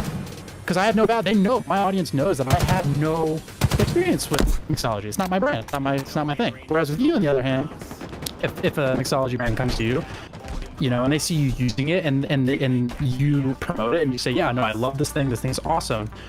Your audience knows that your opinions are valid because that's what your brand is. So in that case, yeah, it could sell well. You know, it could. And that's the thing I see with a lot of brands, and that's from working on the brand side, mind you, right? I'm saying that coming from being the one on the agency side that is approached, having to be the one that's approached influencers, asked them to promote or sell something that doesn't fit their brand because I was told to.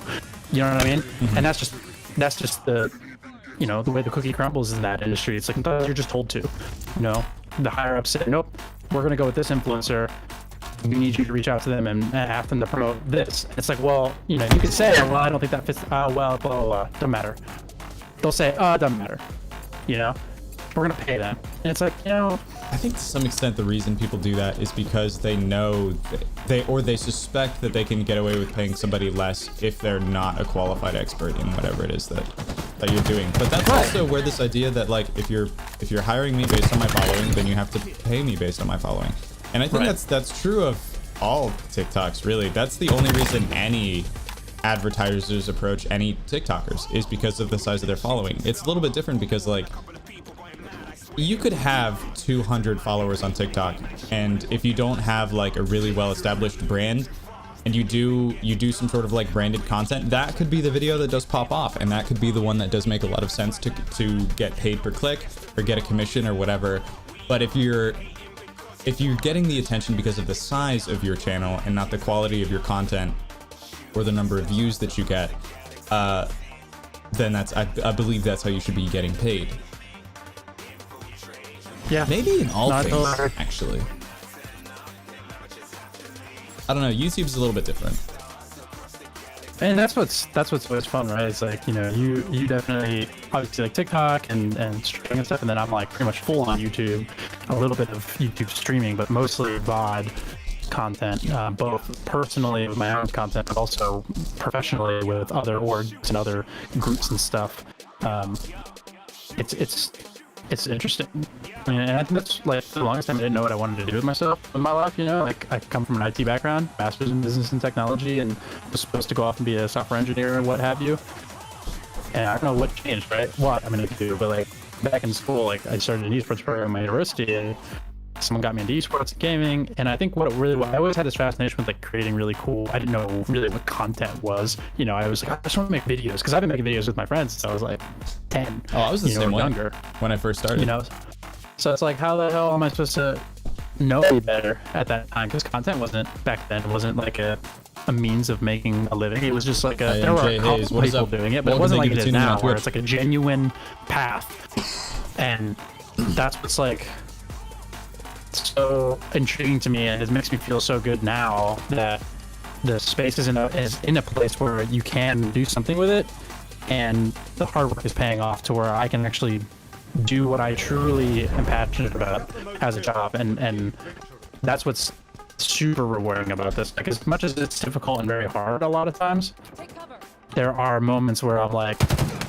you know, I'm doing exactly what I had dreamed I was doing years ago, because I just assumed that I was, you know, I was cut out to be a software engineer, especially in this area where, you know, on the East Coast where everything's government-based, especially near DC like I am. It's like, how was I supposed to possibly follow gaming or esports content creation as a career? But the expectations from everybody around me of like, oh, you have a master's degree in IT and business. What are you doing in gaming? What business do you have in gaming? You're wasting your master's degree. But you'd be surprised how much I get of that a lot with my film studies degree. Yeah, and it's like, well, you know, these are the same people that either A, didn't go to school, or B, went to school and don't do what their degree was either. And it's like, come on, man. Well, there's not really a good qualified certification or degree program to do what we do, which is but do you think it would matter? The closest you could get would be like journalism or broadcasting. But that Right, like but- broadcasting degrees are mostly geared toward like radio, news, and TV. Yep.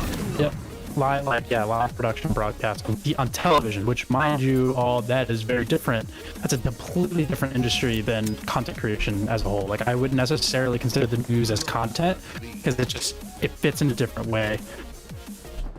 So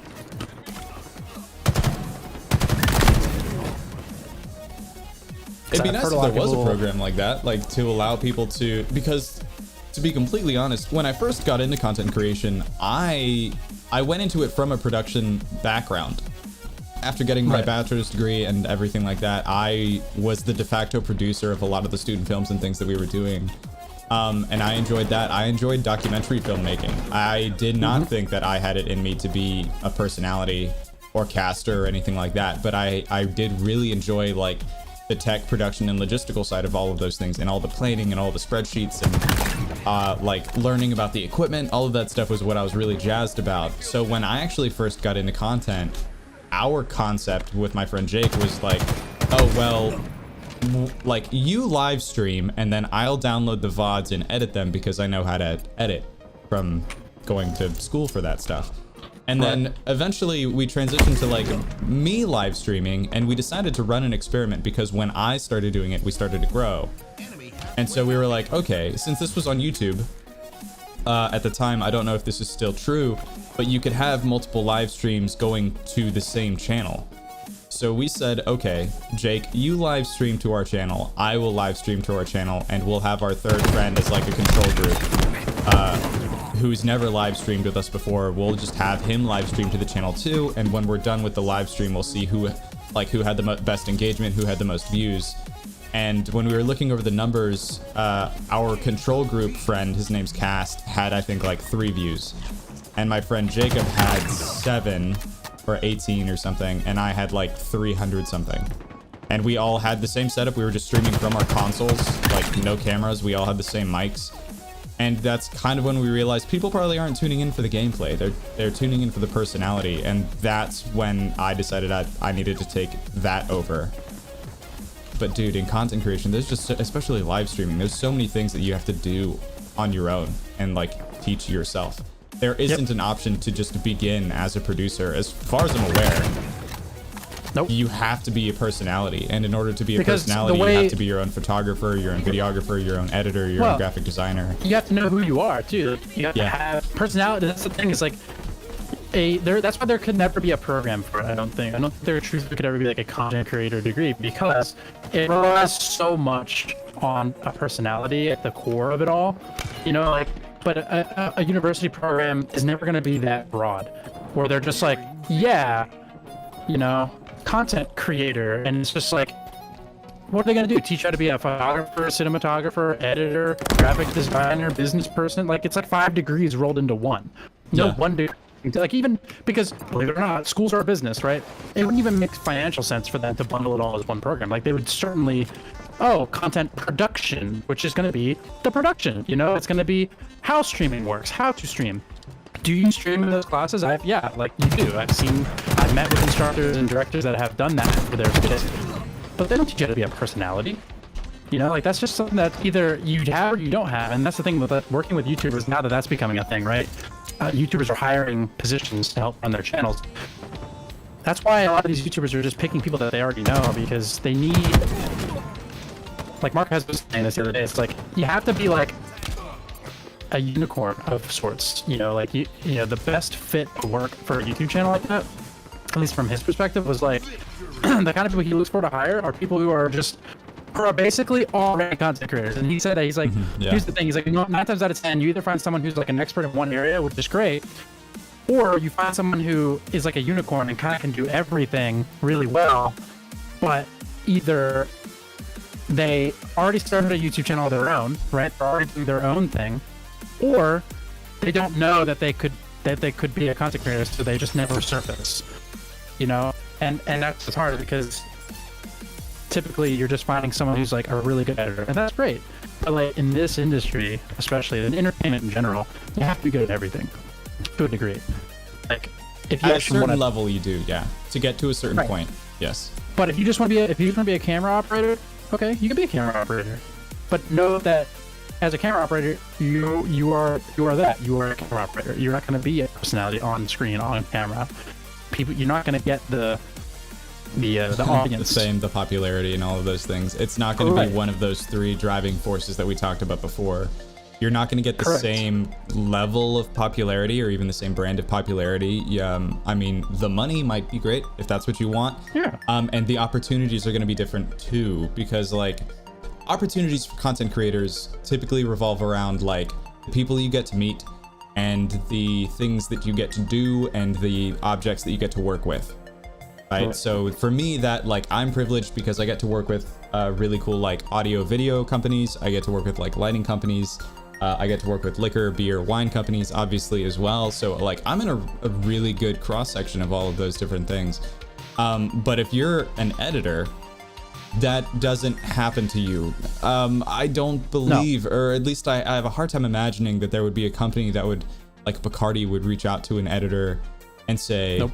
hey, I want you to shoot this thing, and like write a script, edit it, package it, and like ship it or whatever. Ship it digitally, meaning like send it to us. Send us the final product. An editor is probably capable of doing those things, but they will always ask a content creator to do those things first. Yeah, it's all a mindset thing. Like, yes, the idea of being a content creator sounds great to everybody up front, but I think I'm gonna debate crunchy or creamy peanut butter. It depends really on what you're putting it on. Creamy for dipping, crunchy for spreading. fun or cool or struggle with having the confidence of filming yourself or whatever, like, it's not for you. And that's okay, because your role, you might better fit in a different role. As a camera operator, as a copywriter, as a whatever. And maybe you, over time, you learn that you like to be on camera, but that's why I always tell people being a content creator is not something that you just like pick. You don't just like draw it out of a hat. Thinking there's kill streak. It's an amount, I can't get the right word. It's a combination of a bunch of things that you like to do. And as a result, that's like the label for that. Someone who likes to do all these different things is what we would consider a content creator. It is not one in itself, because it's comprised of so many components. You know, whereas a camera operator is comprised of, you know, a limited number of components. A camera operator doesn't have to be on camera. They don't have to know how to have. They don't have to know how to draw, write a script. They don't have to know how to read a script. You know, they don't know how to read a teleprompter. These are like unnoticed skills that creators have to have that some people just, they're not good at it. Like, you know, people say, oh, I'm not good at math. Well, if you're not good at math and it doesn't bring you joy to learn more, why would you try to become a mathematician? You know? Right. It just Or doesn't like, make sense. I feel like there's a parallel here, but it's kind of like if you don't like math, you will probably not be a very successful physicist. Right? Correct. Yeah, exactly. So if you don't like being behind a camera, you don't like editing, or you don't like graphic design, you probably won't be a great content creator. But you can still be great at those other things. Correct. And that's the thing, is like, at least right now, to be a content creator, you have to enjoy and know how to do all the things. You have to be self-sufficient at some point. And yeah, at some point you scale and you can hand off some things, but to get started, which is like the most important part, you have to, you know, you have to be interested in all of those pieces. Unless it's because, and I say that because if you just like to be on camera and you just like to be a personality, that's talent. You know, like, okay, cool. Then you will be hired as talent. But know this, if you're hired as talent, 9 times out of 10, someone else is writing your script, someone else is operating the camera, and you are following somebody's direction. You are simply just a voice.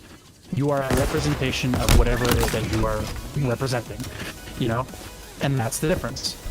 Yeah, Right? you're just a brand at that. Well, I don't want to say just anything, No, but at that because I point, look at you're, it like a you're more or caster. less a brand. Well, so like a caster, for example, right? A caster, you don't have to be a content creator to be a caster, and just because you're a content creator does not mean you're a caster.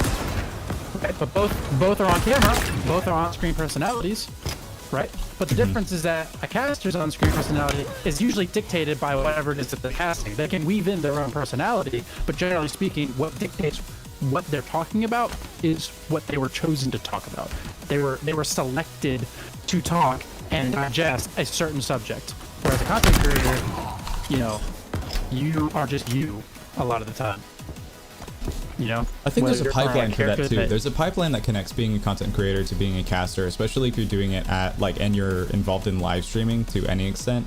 And if Right. you're into gaming live streaming, then the pipeline to caster is pretty lucrative. It's pretty appealing because then like the pressure of needing to perform the game and be the personality and stuff at the same time. So there's the potential too that you can slide out of being a content creator and into something that is a little bit more specialized.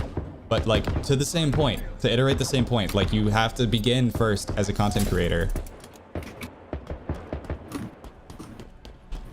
You have to start somewhere. Like Let's put it Golden that way, Boy right? is probably a really good example. Am I thinking of Golden Boy? There's also Golden Glove. Golden Glove is still like a live Golden streamer. Golden Boy is the black guy that did a lot of the Overwatch stuff for a long time, and then he went on to do COD stuff. But he used to be more just like full-time live streamer, content creator, and then worked that into becoming like a really reputable caster for all of these different IPs. And maybe that's what worked for him. Maybe he, felt as though he just really liked the IPs that he was working with, and so those were more fun for him to work on than his own ideas. And that could change, obviously, but that's why I think that like a content creator usually is representing their own ideas, whereas a caster is representing somebody else's ideas.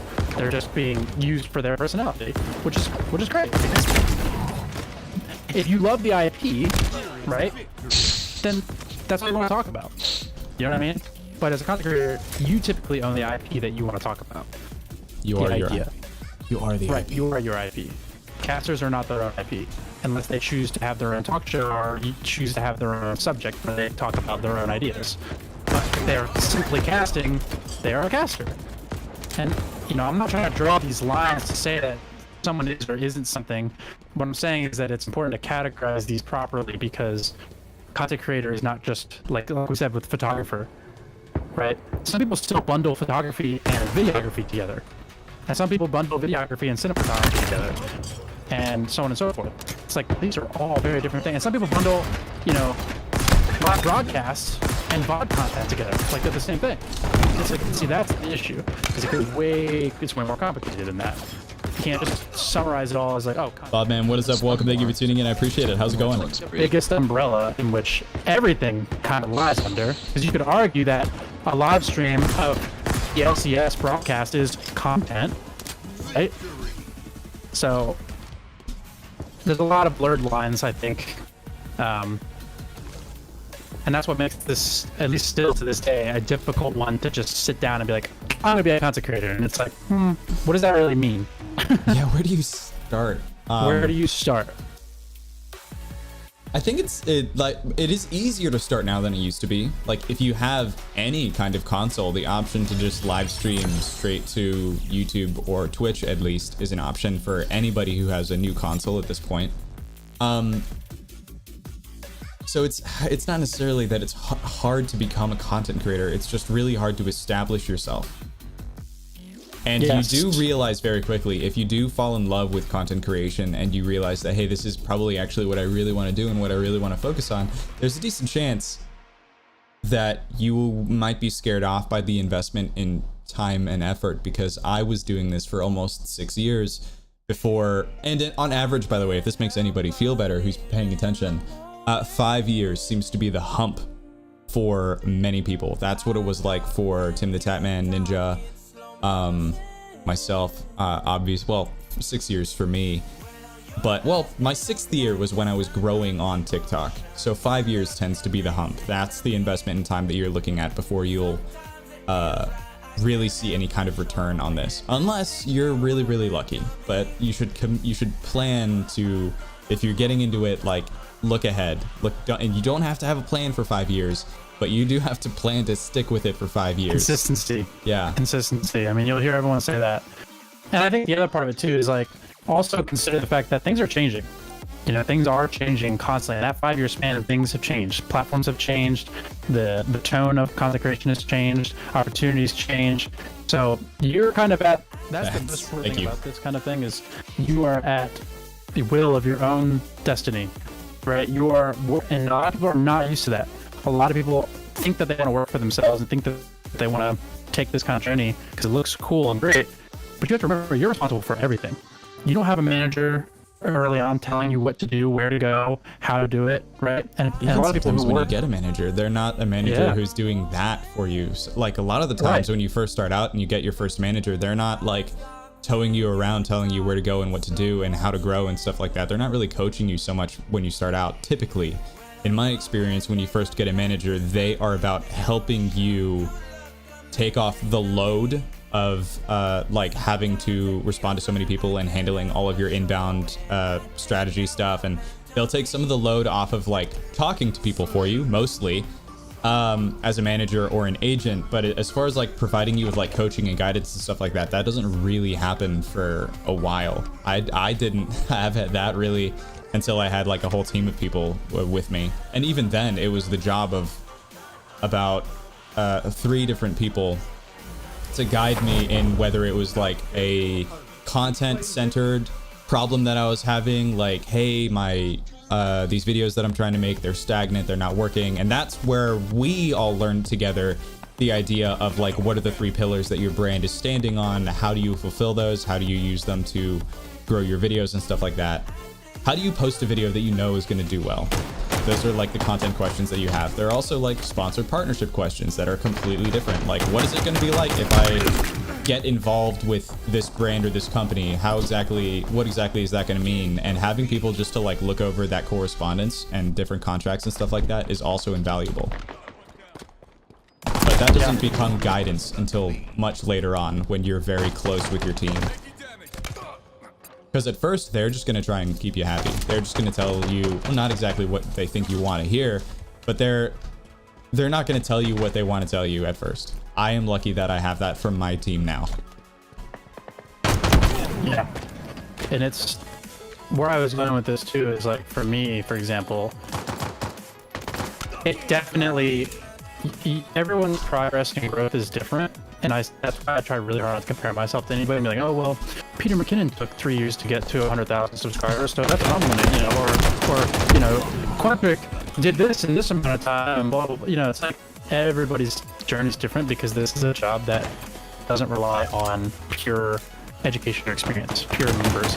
It's not something that you could have trained for, you know, it's not like a regular, it's not like a doctor, you know, where you could, you know, say, okay, well, I need to go to school for 6 years, complete my medical degree, and I need to be a resident for this many years before I can even have a chance to be a doctor, because that's the norm for a doctor, which is a very standardized practice. Content creation is not a standardized industry. It's not a standardized practice. We are somewhat trying to create standards, but they're still very loose standards, and that's what makes the art what it is. That's what makes art, is that there are no standards. So how do you control it? How do you, you know... So everyone kind of creates their own. So with that, everybody progresses at their own pace. And triple kill so bad. So for me, for example, like having worked in this space that I have and knowing people that I know and working with content creators as just past jobs, my growth is different than a lot of people. Like I have friends that like, you know, are shocked that I've managed to do what I've done. Or like, how at like 200 subscribers that I managed to do like a cool video with Zotac and have them send me a $2,000 PC. Like, what other 200 subscriber account has, you know, a reputable gaming brand send them a $2,000 gaming PC to make a video of? Probably not many, right? Well, the reason is because working in the industry, like, I have the contacts and the network. You have people who know, can I did the vouch for work. you. Right, I did the lead work. I had the content to show. It just needed to be put in front of the right people. And well, I know Gary, and you know, Gary knew the right people and was like, hey, I love your content. I think some of the people I work with would like your content. And then that's how I got in touch with Zotac, and then bada bing, bada boom. One thing led to another, and it was like, cool, we love it. We trust Gary. Gary trusts you, so we'll send you this PC. You know what I mean? So it doesn't matter. It didn't matter that I had 200 subscribers. I didn't know that this happened, but that specific deal, you sent the PC. When you were done, right? Yeah, I think you had it for 2 weeks. You said.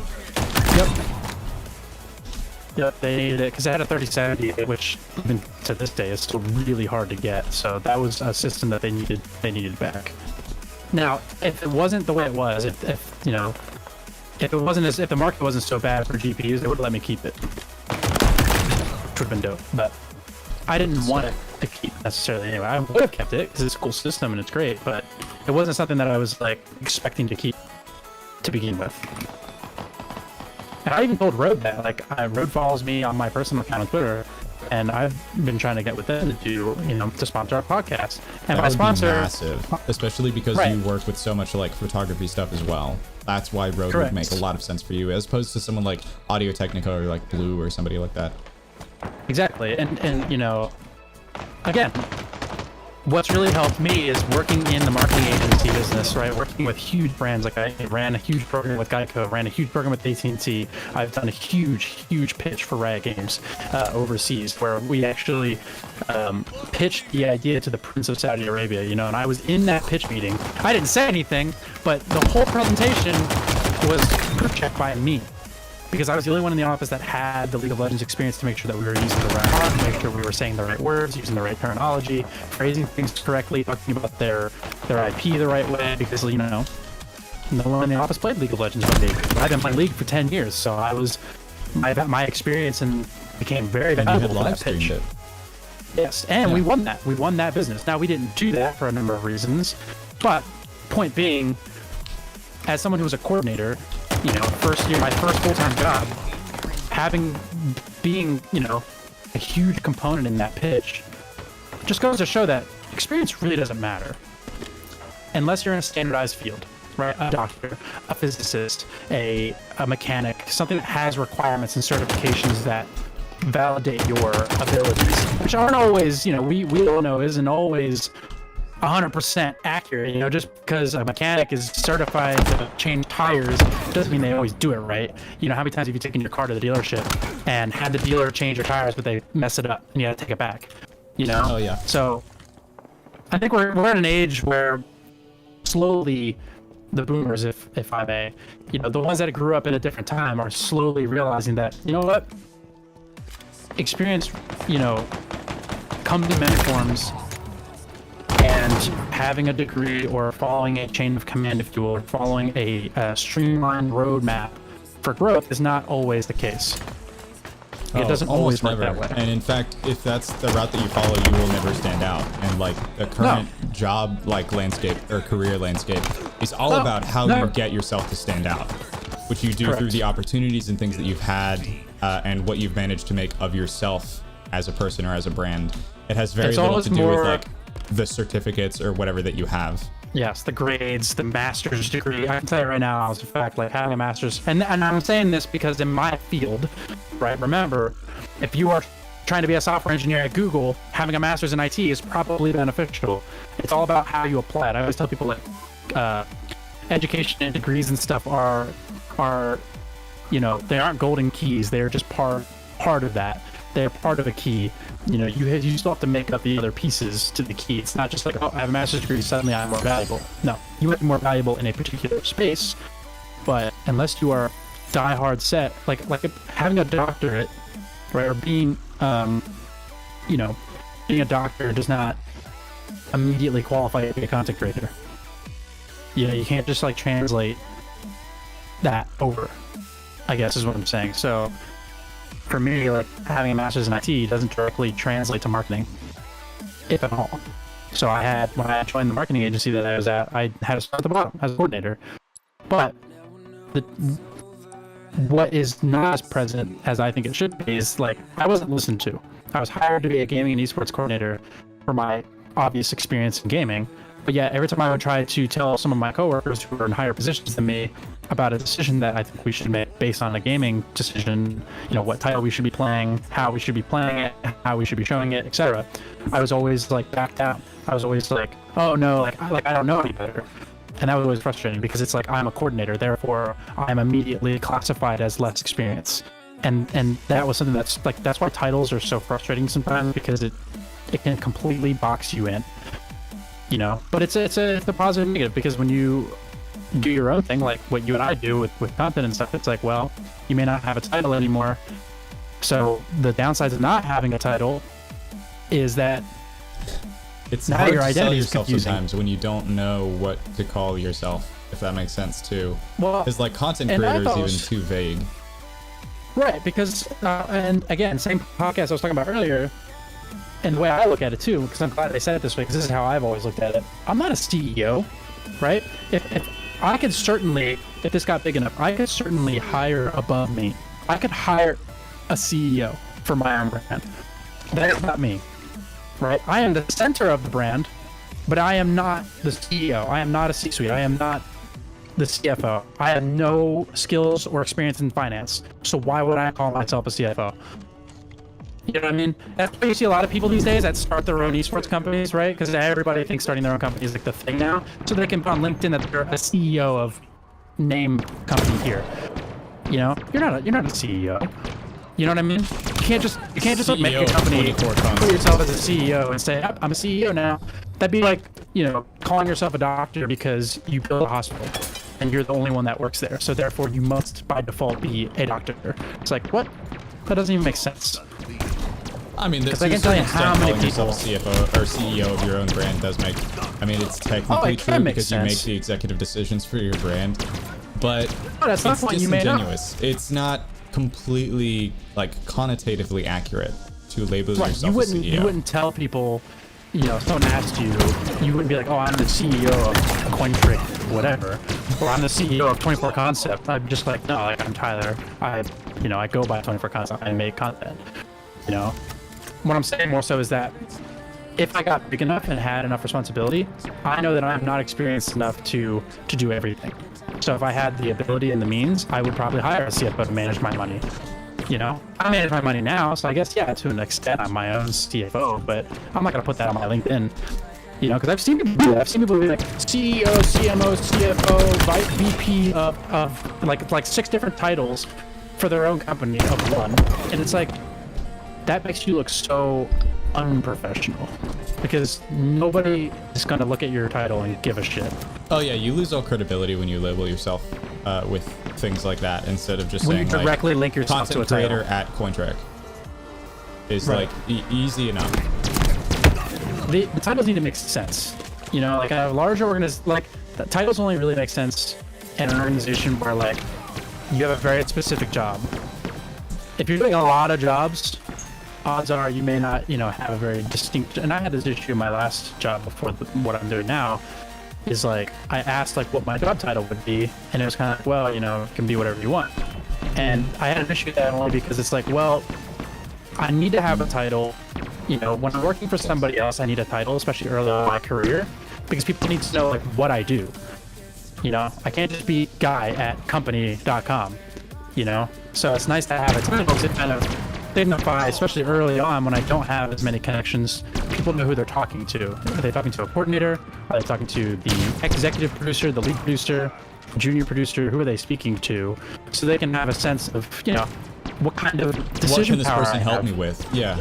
Yeah, what can this person do for me? And it's not that they don't want to talk to you. It's just like, why is a VP of one brand going to talk to the junior production manager of this company to make a decision on a project? Like, it's not their job. But as you get more and more and more and more experience and you know more and more and more people, it won't matter. Your title won't matter anymore because people will just know who to go to. They know to go to you no matter what your title is because they know that you can solve their problem. And that's why I stress to people so often that networking is everything. I don't care what your title is. I don't care what your job is. Networking is everything. You could cold apply to 1,000 jobs and not get a single call back. And it has nothing to do with you. It's because the process is hella scuffed. You know, it's a bad system. And we are led to believe that it works when it doesn't. So you have to network. You have to know people. It's just, it increases your chances so much that it's silly to not. Like I always feel like go to these events, go to gaming events, and just, you know, network. Try to find a way and be a brand ambassador for a booth, right? And from that, when you're not working at the booth, walk around, introduce yourself, say, hey, you know, I'm working over at the gaming booth, I'm working at the Razer booth this weekend, and blah blah blah blah blah. Start a conversation, grab business cards, get to know people. I mean, we all have to. Any one of us that have been reasonably successful in this area have had to do that. You know, you and me included. Yeah, it's for me especially, it's an acquired skill because I don't sell myself very well. I don't even introduce myself very well. But yeah, I mean, I feel like there needs to be a little bit more resources out there, a little bit more content on exactly how do you like build a like how do you approach people that you want to talk to, or people that you, for lack of a better phrasing, people that you want things from. How do you approach them? What does that sound like? And before you continue, let's be really clear, because I see people make this mistake in relationships too, like intimate relationships, friendships, professional relationships, job relationships. People always say, oh well, I don't want anything. No, let's be real. Let's be honest. You do want something. That's the entire crux of a relationship. You want something. Now, that something doesn't have to be monetary. It doesn't have to be material, right? You Right. could simply, you want to be with your fiance because time. you love Just her. be that I want to spend Right. as much You time want with you as something. possible. Right. You want something from them still. So it should never be uncomfortable to want something from somebody. It's about what you're asking for and if it makes sense and why you're asking for it. But don't ever be like, oh, I don't want anything. That's not true. You want something. Because as soon as you say, oh, well, I don't want any, I didn't talk to them because I wanted anything from them. Yes, you did. You wanted to talk to them. You wanted their attention. You wanted to have this conversation with them for whatever reason, and that's okay. Just accept that. Accept that, and when you start to give it that way, you'll start having less conversations because you'll start realizing that the things that you want from people are things that you don't need to ask them for right now, or that you don't really have a good reason for wanting those things right now.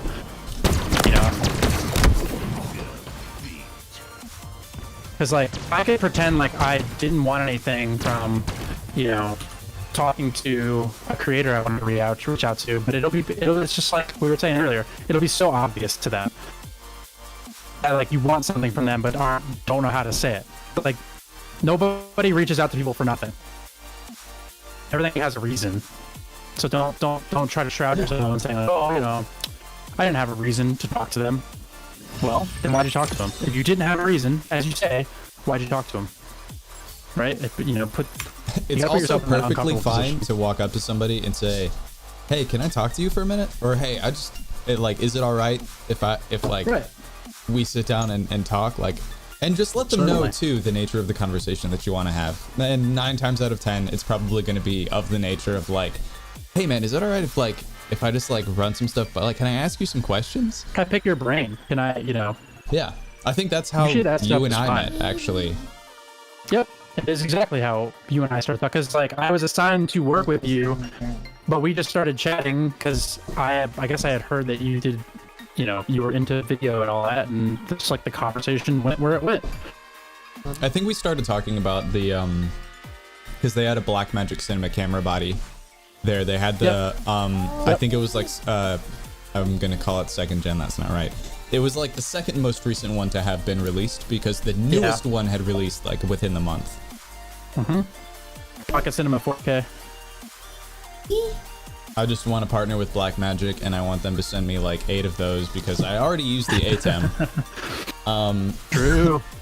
That's like one of my dream partnerships to have because if I had the ATEM and I had 4 of those, I could set up a bunch of like really cool macros. I could get everything all up in one studio. And this also feeds back into the idea that we were talking about before that like when you have the training and you have the experience, then you know the things that you want. And more importantly, you know how you would use them. Yep. Instead of just like, man, I really want to get a DSLR. And so like you go out and you get like a Sony A7 III or something, which is... Hello, baby. Rosalie's visiting. How do I equip my kill effect? Where do you do that? I finally got the kill effect. I don't know where to equip it at. Oh, you have to go into your armory. You have to go into your weapons and equip it to your weapons, not to your character. Interesting. So you go to customize, and then Well, I'll have weapons to do it bench. after I'll have to do it after the match. Speaking of working with brands and stuff and having relationships and networking, Inwin makes really cool computer cases. Some of you may have heard of them. The guy that I was talking to as a, I'm a donor manager on the LAMFest side. Well, they don't know that, but you know that. And Yeah. so LAMFest is one of my people that I work with, and they're fantastic. And at first, the guy from went in and was, just kind of like average, normal, like whatever. Cool, this sounds great, sweet. And when we mentioned the whole content thing of like, hey, like I do content, blah blah blah, doing product showcases, fun stuff. I sent him a few examples of my work.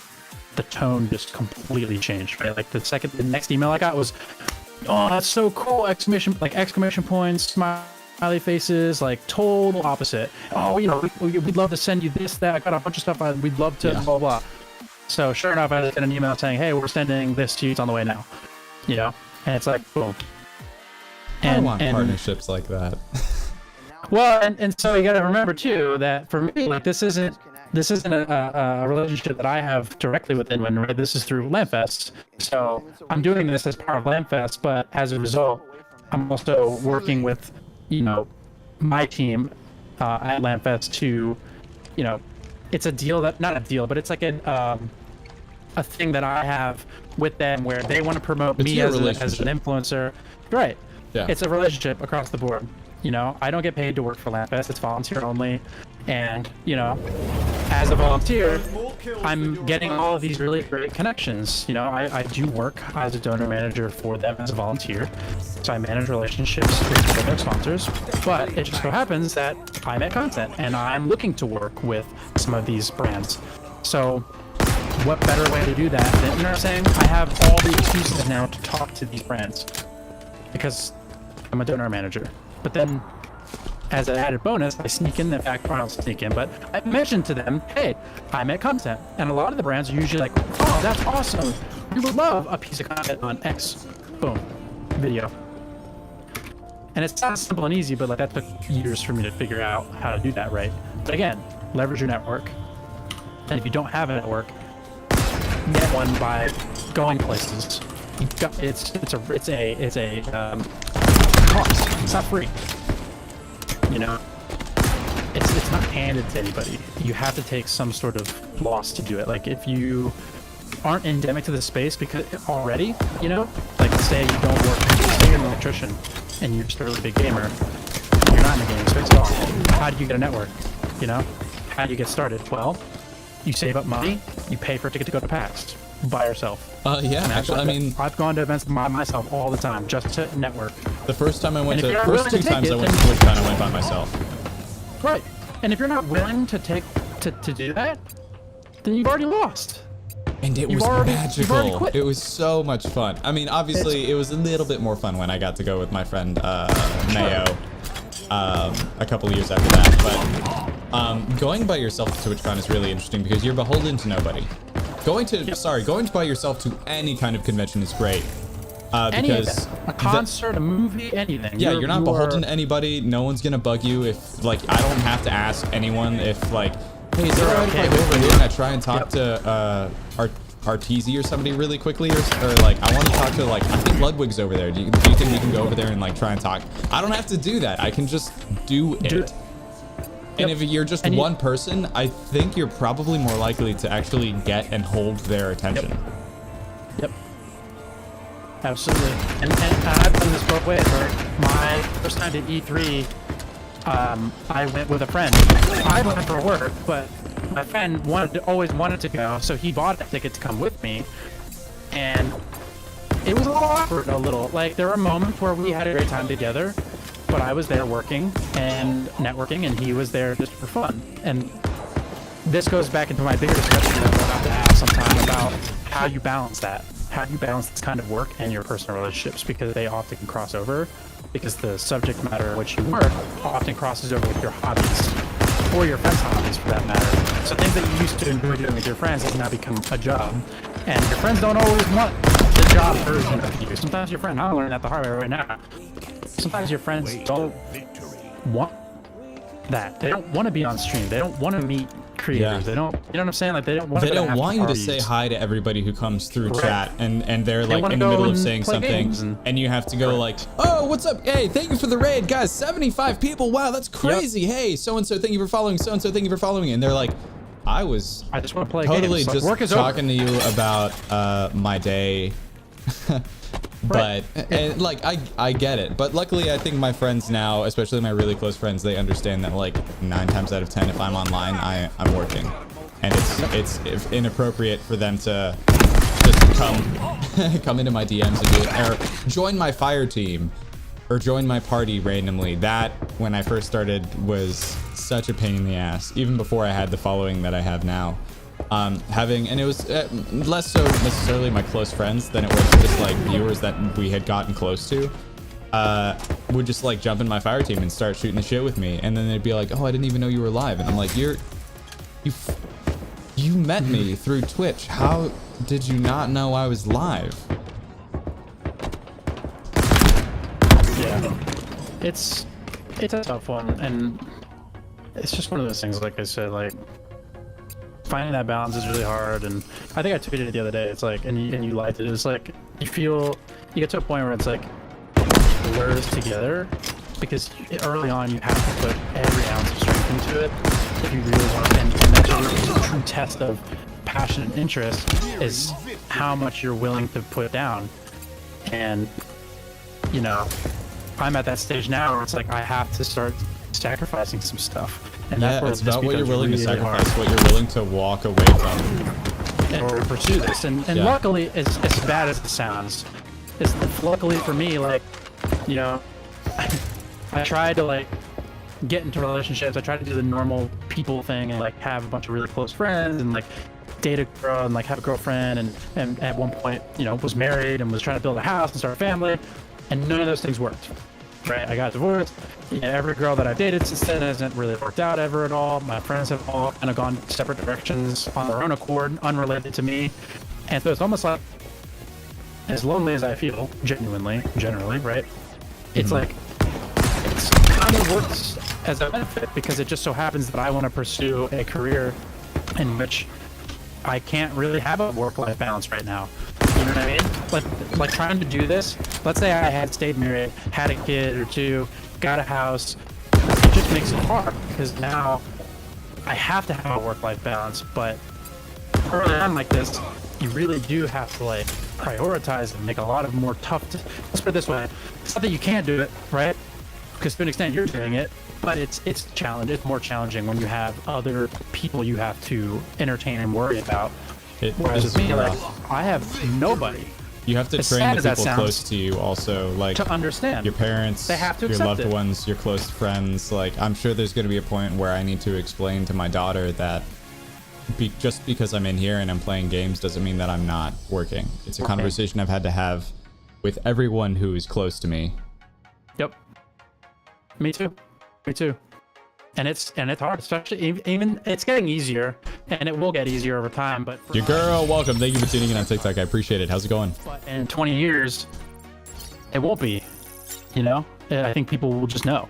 Like my parents have finally started to kind of. It's come a long way in the last 2 or Get 3 it. years, really, and Oh, like yeah. not many good things came out of quarantine, but I do think it expedited the process of a lot of people realizing that there is a sublime, immeasurable, and infinite amount of value in making things for people, and it doesn't have to be something you've whittled into stone or wood by hand. It can be a video that you made that just makes people laugh. Yep. Yep. Absolutely. Because work is just so traditionally thought of as like paperwork and spreadsheets and Yeah, You it's know, something that corporate- you corporate decided when stuff. you got out of high. This is the boomer mentality. It's something you decided when you got out of high school. This is what you were gonna do. You were gonna become a doctor, or fill out paperwork, or handle other people's money, or whatever and it is. also, the concept of working from home even has made it, and I think that's what's helping us out in our space is like, you know, I have to recognize that if my dad's working from home, just because I see him out in the garage poking around does not mean he's not working. You know? Because normally most people are used to seeing their loved ones or whatever going to an office to work. That's what defines them as being at work. Whereas now Yeah, working from because home, they a lot are of people not are doing at home. correct. And now it's harder to draw that line between the two because it's like, are they working? Like they're sitting at their computer, you know, but are they working because they're at home and they're in their pajamas still? But are they working? You know, and it's like It you said, doesn't look not a like lot. work. Right. Not a lot of good has come from COVID, but one thing is that there's been change. That's the best way to put it, right? It's not good or bad, really. It's change. And that change has had effects that have been both positive and negative for many people.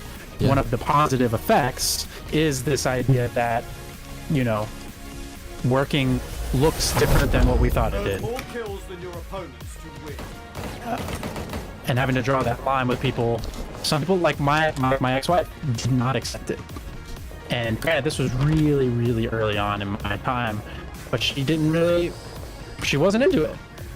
And I didn't realize at the time that her disinterest in esports and gaming ran deeper than that, right? It was even to a point where like she just really didn't support it because she didn't view it as a she was a nurse and, you know, went to school for that, and it was a very like solid job and blah blah blah. And she With wanted to have benefits. right. She wanted to have a family and have a house and all this stuff, and she saw me wanting to do gaming and marketing as like not a solid thing. And there's some truth to that, right? Like there's certainly some truth to that, but that's how, you know, looking back on it and reflecting on it, that's how I know we weren't right for each other, because the support wasn't there. She didn't support what I wanted to do. Even though she had a disinterest in gaming, she didn't support what I wanted to do. And Actually, that, I told a similar story on TikTok last night. had Actually, I full posted HD. it, and it was something along the lines of it was responding to a video where it's like, what's like something that your ex did to you, something toxic that's just like really stuck with you. And the story that I told was when I went to South Korea and I went to visit my ex because she was teaching English as a second language there. It was like the biggest trip I'd ever taken before in my life, right? I went halfway around the world to see her. We broke up while I was there, which is neither here nor there to the story. But the last day that I was there, after we had already agreed that we were gonna motherfucker's cut hacked. ties, I had He's her fucking laptop hacking. open, and I was like, "Hey, you know, I've been working on these YouTube videos with Jake. She knows all my he's friends." one shooting in And head I with was that trying to thing. show them to her, and I was about to hit the subscribe button on her shields and YouTube everything. account, and she was like, "Whoa, hold on, no, don't do that. Don't subscribe to yourself." And I was like, "What? Why Hey, would I not do that?" I'm killing them probably one shot. And What she the was fuck? like, "Well, then gotta I'm do gonna get all these Facebook gaming well. videos and stuff like on my." And that was when I decided like, okay, I'm not gonna miss you. right. Nothing's more unattractive than someone who has a disinterest in your interests. It's not even And that's- interest, like my passion, my career, the thing Well, that that's what I mean. Huh. My point Okay, being I that, wasn't like, expecting that. you don't have to love gaming to love that I am doing it, is what I mean. Yeah. But that's that's sheer disinterest across the board. That's like, don't do that. I don't want to see gaming videos at all. I don't care if you like it or not. I don't want to see it ever. And that's how my ex-wife was. And I thought, I didn't know any better. I thought, okay, I guess that makes sense. But like now, some of the other girls that I've been with since then that have had interests, I'm like, yeah, I'm not into crocheting, but you know what? Like, if you showed me a crochet video and it started showing on my feed, like, I would think it's cool because you think it's cool. You know, I'm not going to become a crochet master, but like, I will listen to you talk to me about it or show me something about it, and I will listen. You know, and I will show interest simply because you have interest. There's like a difference there, and I think that can make someone either really attractive or really unattractive, looks and mannerisms aside. It's there's a certain degree of like when someone is into you, obviously there's a higher chance that you will be into them just out of reciprocation. But when someone is like really into something that is like core to what you want to do and what you are interested in and what you're doing, that makes them significantly more attractive. Like, I thought I had a type, you know, I thought I only really like blonde hair, blue-eyed girls, and then most recently, the girl I was talking to, black hair, you know, green eyes, tattoos, like the total opposite of what I thought I was into, but in reality, I realized that, like, just what she, you know, her level of interest in what I do, and my level of interest in what she does, and how we interact with each other, how we can be open and vulnerable around each other, well, that was the oh, you know, you are way more attractive now than when I first met you, you know. Yeah. But the other issue with that too is like timing seems to be everything these days, you know. Like, Well, people everyone's so just- busy now. well, that and people just aren't interested in a committed thing, you know, whether they're afraid to get hurt or they're afraid to be in something committed. They're I think afraid it's of just that people have change. too much stuff going on, and there's so many people who are afraid that like, man, if I get committed, that it's a step. I think there's this misconception that like deciding to be in a relationship with somebody is admitting that like you might want to spend the rest of your life with them, and it doesn't need to be that complicated. It really doesn't. Like just being in the same way that dating without getting into a relationship with somebody and just like fucking around, that is a stage in a relationship. So is deciding that you're in a relationship in the first place, and so is being engaged, so is being married. Those are all stages. Committing to one does not mean committing to all of them. And I All think of them. people have so much stuff going on now that they're like, I just don't even know how I'd have the time. I think a lot of it is out of like guilt, that there's probably a lot of people who are like, man, I really like you and I really like spending time with you. But I don't want to hurt you, you know? Yeah. Like, I don't want to hurt you. I Because don't want to have to choose between you and my work, or like Right. you and And my it's like- family, or whatever. But I in a have going healthy on. relationship, that never becomes a choice. If it ever is a choice, then the relationship's not. You know Nice what I'm way. saying? Hand And I had up told or this to a friend one time. my I was lord. like, he's like, yeah, you know, I know Is she wants that to be you? with me, and I really want to be with her. But Hi, like, I hello, just welcome. don't Thank you for like tuning in. I appreciate it. You know, her have to go through that. I'm like, dude, she's asking to be there for you. She knows you're going through these things. She's asking to be there for you as a support. Yeah, she wants that. Right, She she wants wants that. to help you. She's not doing Right, it because she feels like she has to. She Right. wants that. And she's not doing it because she wants you to choose her over that. She wants to be there for you and support you in these hard times. That brings her happiness. And then sure, that's what I did. And it's like, you know, I think there's also I feel like people it who might- so much of your heart is scarred over from the abuse that you've experienced in previous relationships that like it's hard to tell the difference sometimes, and it's too easy to just put all your walls up and decide to be guarded instead. and see, it's funny, I'm the opposite. Like, as being someone who was abused quite a lot and has been, you know, mistreated a lot, I'm the opposite. I don't put walls up. My walls are always down. And that's probably why I get hurt so easily, you know, but at the same time, I'm the first person to be like, you know, I'll give it a chance. I'll give it a shot. I'll give it a shot. See where, because I know after being married that just because you want to date or just because you want to like somebody doesn't mean that you're madly in love with them, want to get married and do this whole thing. It's like, I just genuinely like you, dude. Yeah. Like, it's that simple. Like, I like you. I like your I presence. have my I like- babies, but I do just want to be around you. I want to have the Right. privilege of the time of getting to know you and deciding for myself if that's even something that's interesting. Right. And it's like, you either have to like, it's either a one night stand and both of you know that and you stop talking forever, or it's like this awkward talking stage forever. It's like, dude, listen, like if we have a connection and we like each other, then, you know, let's do that and see where it goes. Yeah, let's And fuck if it around doesn't and go find anywhere, out. Right. But no, undoubtedly, it's complicated, you know, because at least in my case, there's always another guy involved. There's always another party. I was gonna say, I feel like dating has gotten a lot more complicated because is. which is fine. When I was growing up, if you were dating one person, and now dating has become that means that you're many. fooling around. It's not really exactly true.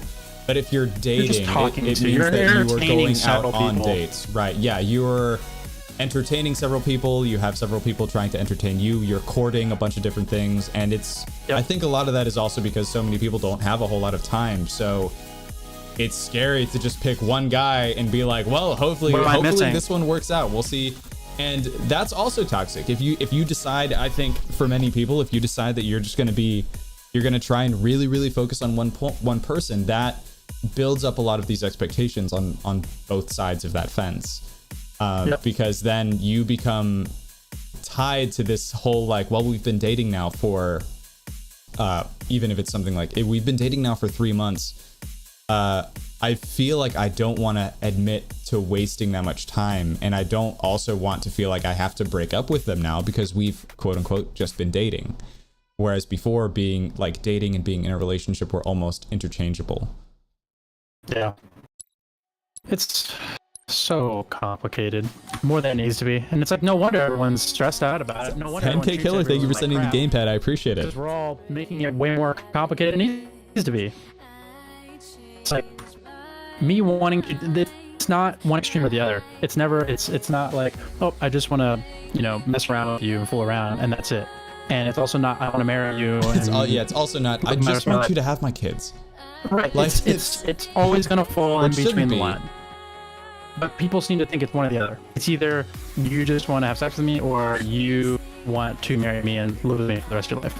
And typically the way it goes is that if you're the nice guy, and like in my case, it's like the latter. It's like, you just want to like marry me and like live with me forever. It's like, well, no. Like it's somewhere in between there. I don't know. I don't have expectations for what it's going to be. I just know that I enjoy your presence. You know what I mean? Like I just know that I like you. Like it just, I tell people all the time, you don't necessarily get to choose how you feel about things. You just feel. It's a chemical reaction that you don't have control over, right? But you do get to choose what you do about it. you know?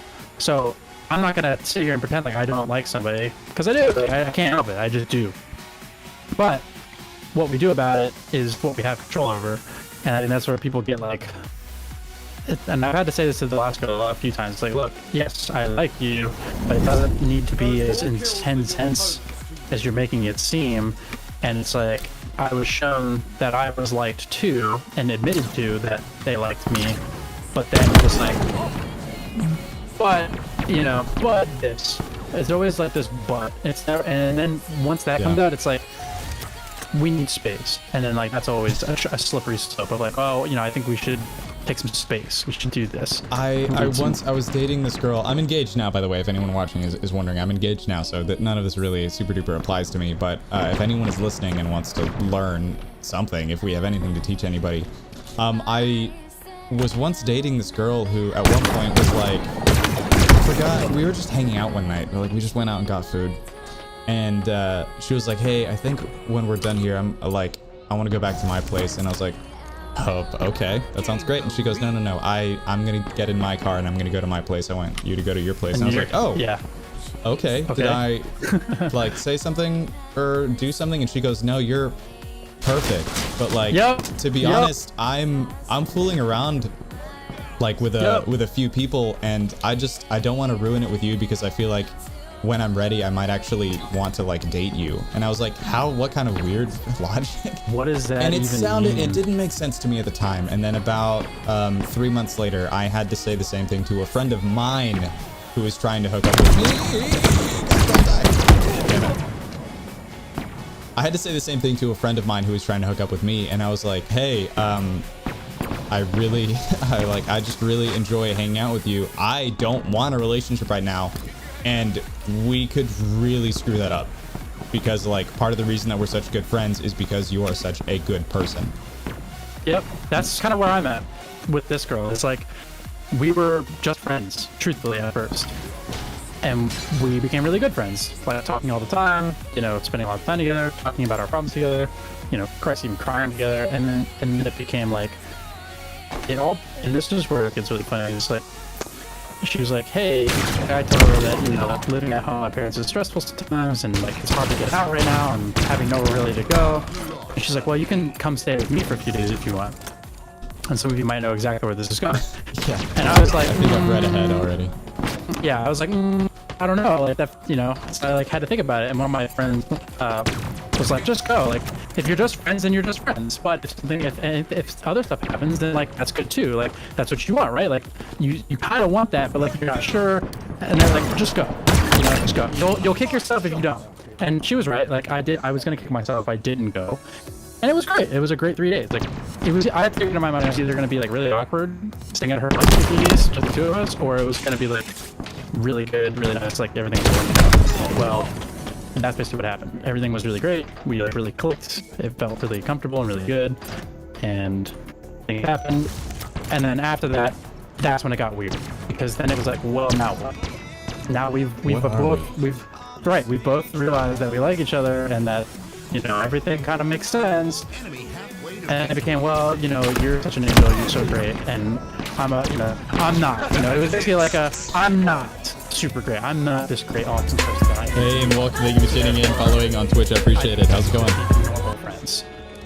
And so that puts me in a weird position of like, all right. And now every time we talk, and we haven't for a week now, it always put this weird pressure of like, you're inviting me over to stay at your place again.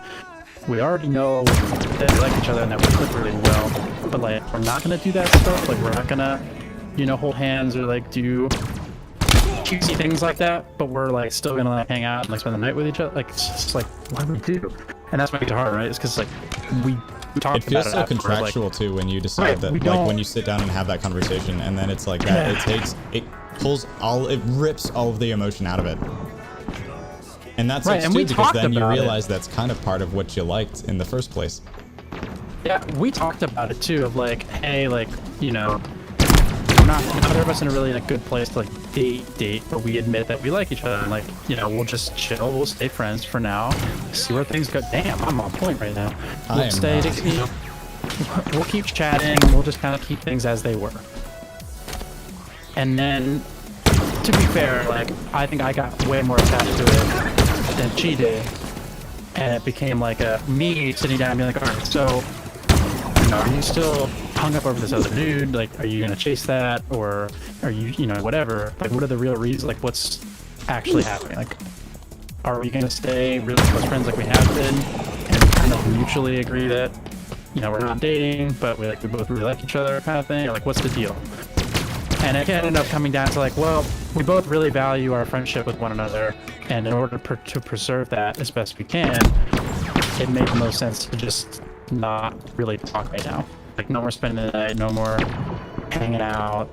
You know, if we need each other for something, like, we both agree, like, you know, seriously, swear, like, if you need anything, like, you need someone to talk to, like, we're here for each other. But we need to slow it down on the hanging out every week and the sleeping over, and, you know, obviously cut off any of the physical stuff that was going on, like no more hand holding, no more hooking up, no more of this, because we just don't want anyone's feelings to get hurt. And the first time, I think I have to realize that this is hard for her too. This isn't just someone who's trying to soft ghost me and run away. This is someone who probably otherwise genuinely does have a like for me, but just like you said, because I'm too nice, too sweet, I'm such an angel, doesn't want to hurt me, and may, you know, in the right moment, Yeah. right, may want to come back and reach out to me and see if things will work later.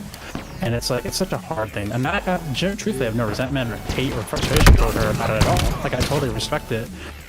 But that doesn't make it suck any less, because not only did I have someone that I was attracted to that worked out really well and lost that, which, yeah, that's a bummer. But what I really lost was a good friend. And nothing hurts more than losing a good friend. Especially like right now in my life where I need these friends. You know, I've told you this privately, like, I have no good friends right now and she was that friend. And I'm frustrated that we explored anything more than that, and I'm frustrated that it worked. Because now it's like, fuck, now we can't do anything anymore. We can't be friends, or we can't do the other stuff. And it's like, fuck. So at the end of the day, it's like, was it worth it?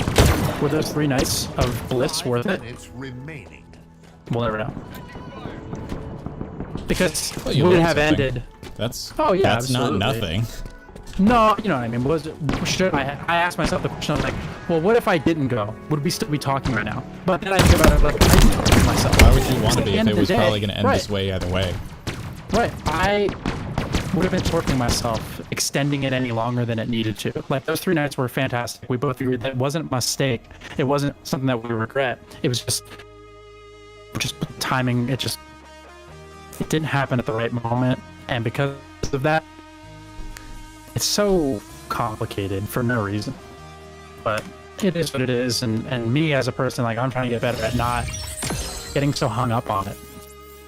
You know, but it's hard not to when the experiences care. I've had are what they're right, when you care and you're missing the friendship more than anything. Because there's some other things that like come across my mind. I see something that I think she would find funny, or something that I want to tell her that I'm excited about, that I know she'd be interested in hearing, and I can't. You know? And not having anyone else to give that attention to also kind of sucks, because it's like I don't even have like someone else. I rearranged my studio and did all this really fun stuff, and I know she'd love to hear about that, but it's like I can't really say anything to her about it. And that sucks, you know? And I don't know if and when we'll reach out to each other again, if and when we'll hang out, and the thought that crosses my mind is like, you know, whatever. If she's talking to somebody else, and it's like, it's really easy to get hung up on those things when you I'd say don't if really she need is, to. it has probably nothing to do with you. No. But I immediately put it on me, and that's the problem. That's You the assume a lot of problem I have. responsibility. Yes, that I shouldn't. And social media is what really gets me in trouble with that. Because you see what they're doing, you know? My friend Jake, is he online? Hold on. Let me check my DMs, or let me open up one Google Chrome tab, which is gonna cause my whole computer to freeze probably. I wish there was an easier way to apply kill effects to every weapon. No, you just gotta go one by one by one. That's ridiculous. It doesn't look like I have a message from my friend Jake, and also if he was online and wanted to play, I'm pretty sure he would just hop in my my Discord chat, I think, maybe, probably. it's confusing because he's got the same username with like one letter different from another friend of mine. They're both It's a Knife Kill, but one of them is like It's a Knife Kill with the L's spelled with ones, and I can never remember which one is which. That's Well, either way, that is all I had time for today. I need to end the live stream and have dinner. Hannah's been waiting for me to eat. sweet. Do that. But hey, dude, thank you for getting online, talking, playing, carrying me through a bunch of matches. Of course. All right, I'm gonna hop out of Discord, but I will talk to you again soon. Yes, sir. See you later. Later. All right, maybe, nah, I'm not gonna go to the chat window. I'll just do it from here. Guys, thank you everyone for tuning in, sticking around, showing up. Thank you for all of your help and support. Hopefully I've been helpful and supportive for you all as well. Thank you for watching me and my friend Tyler. He goes by I Am Squatch on Twitch, but he's mostly on YouTube as 24 Concept. You can also find him as just Tyler Price, two names, first and last name. He does a lot of like tech content, a lot of like camera content, stuff like that, a lot of reviews. I think his like most prolific thing is working not with Apple exactly, but he's done a lot of reviews of like Apple products. He's worked with like PC building companies and stuff like that in the past. He's a volunteer for LANFest. So overall, great dude. You guys got to listen to a lot about what we had to talk about today. So if you'd like to, I would appreciate it if you did find him and follow him. Other than that, guys, thanks again for being here. I do appreciate it. I'm not going to be live again until probably, I think, Sunday or Monday. I believe Monday, 7 p.m. EST, I'm going to be live. I'm going to be in the bar grinding some grains to make some interesting beers with Dylan.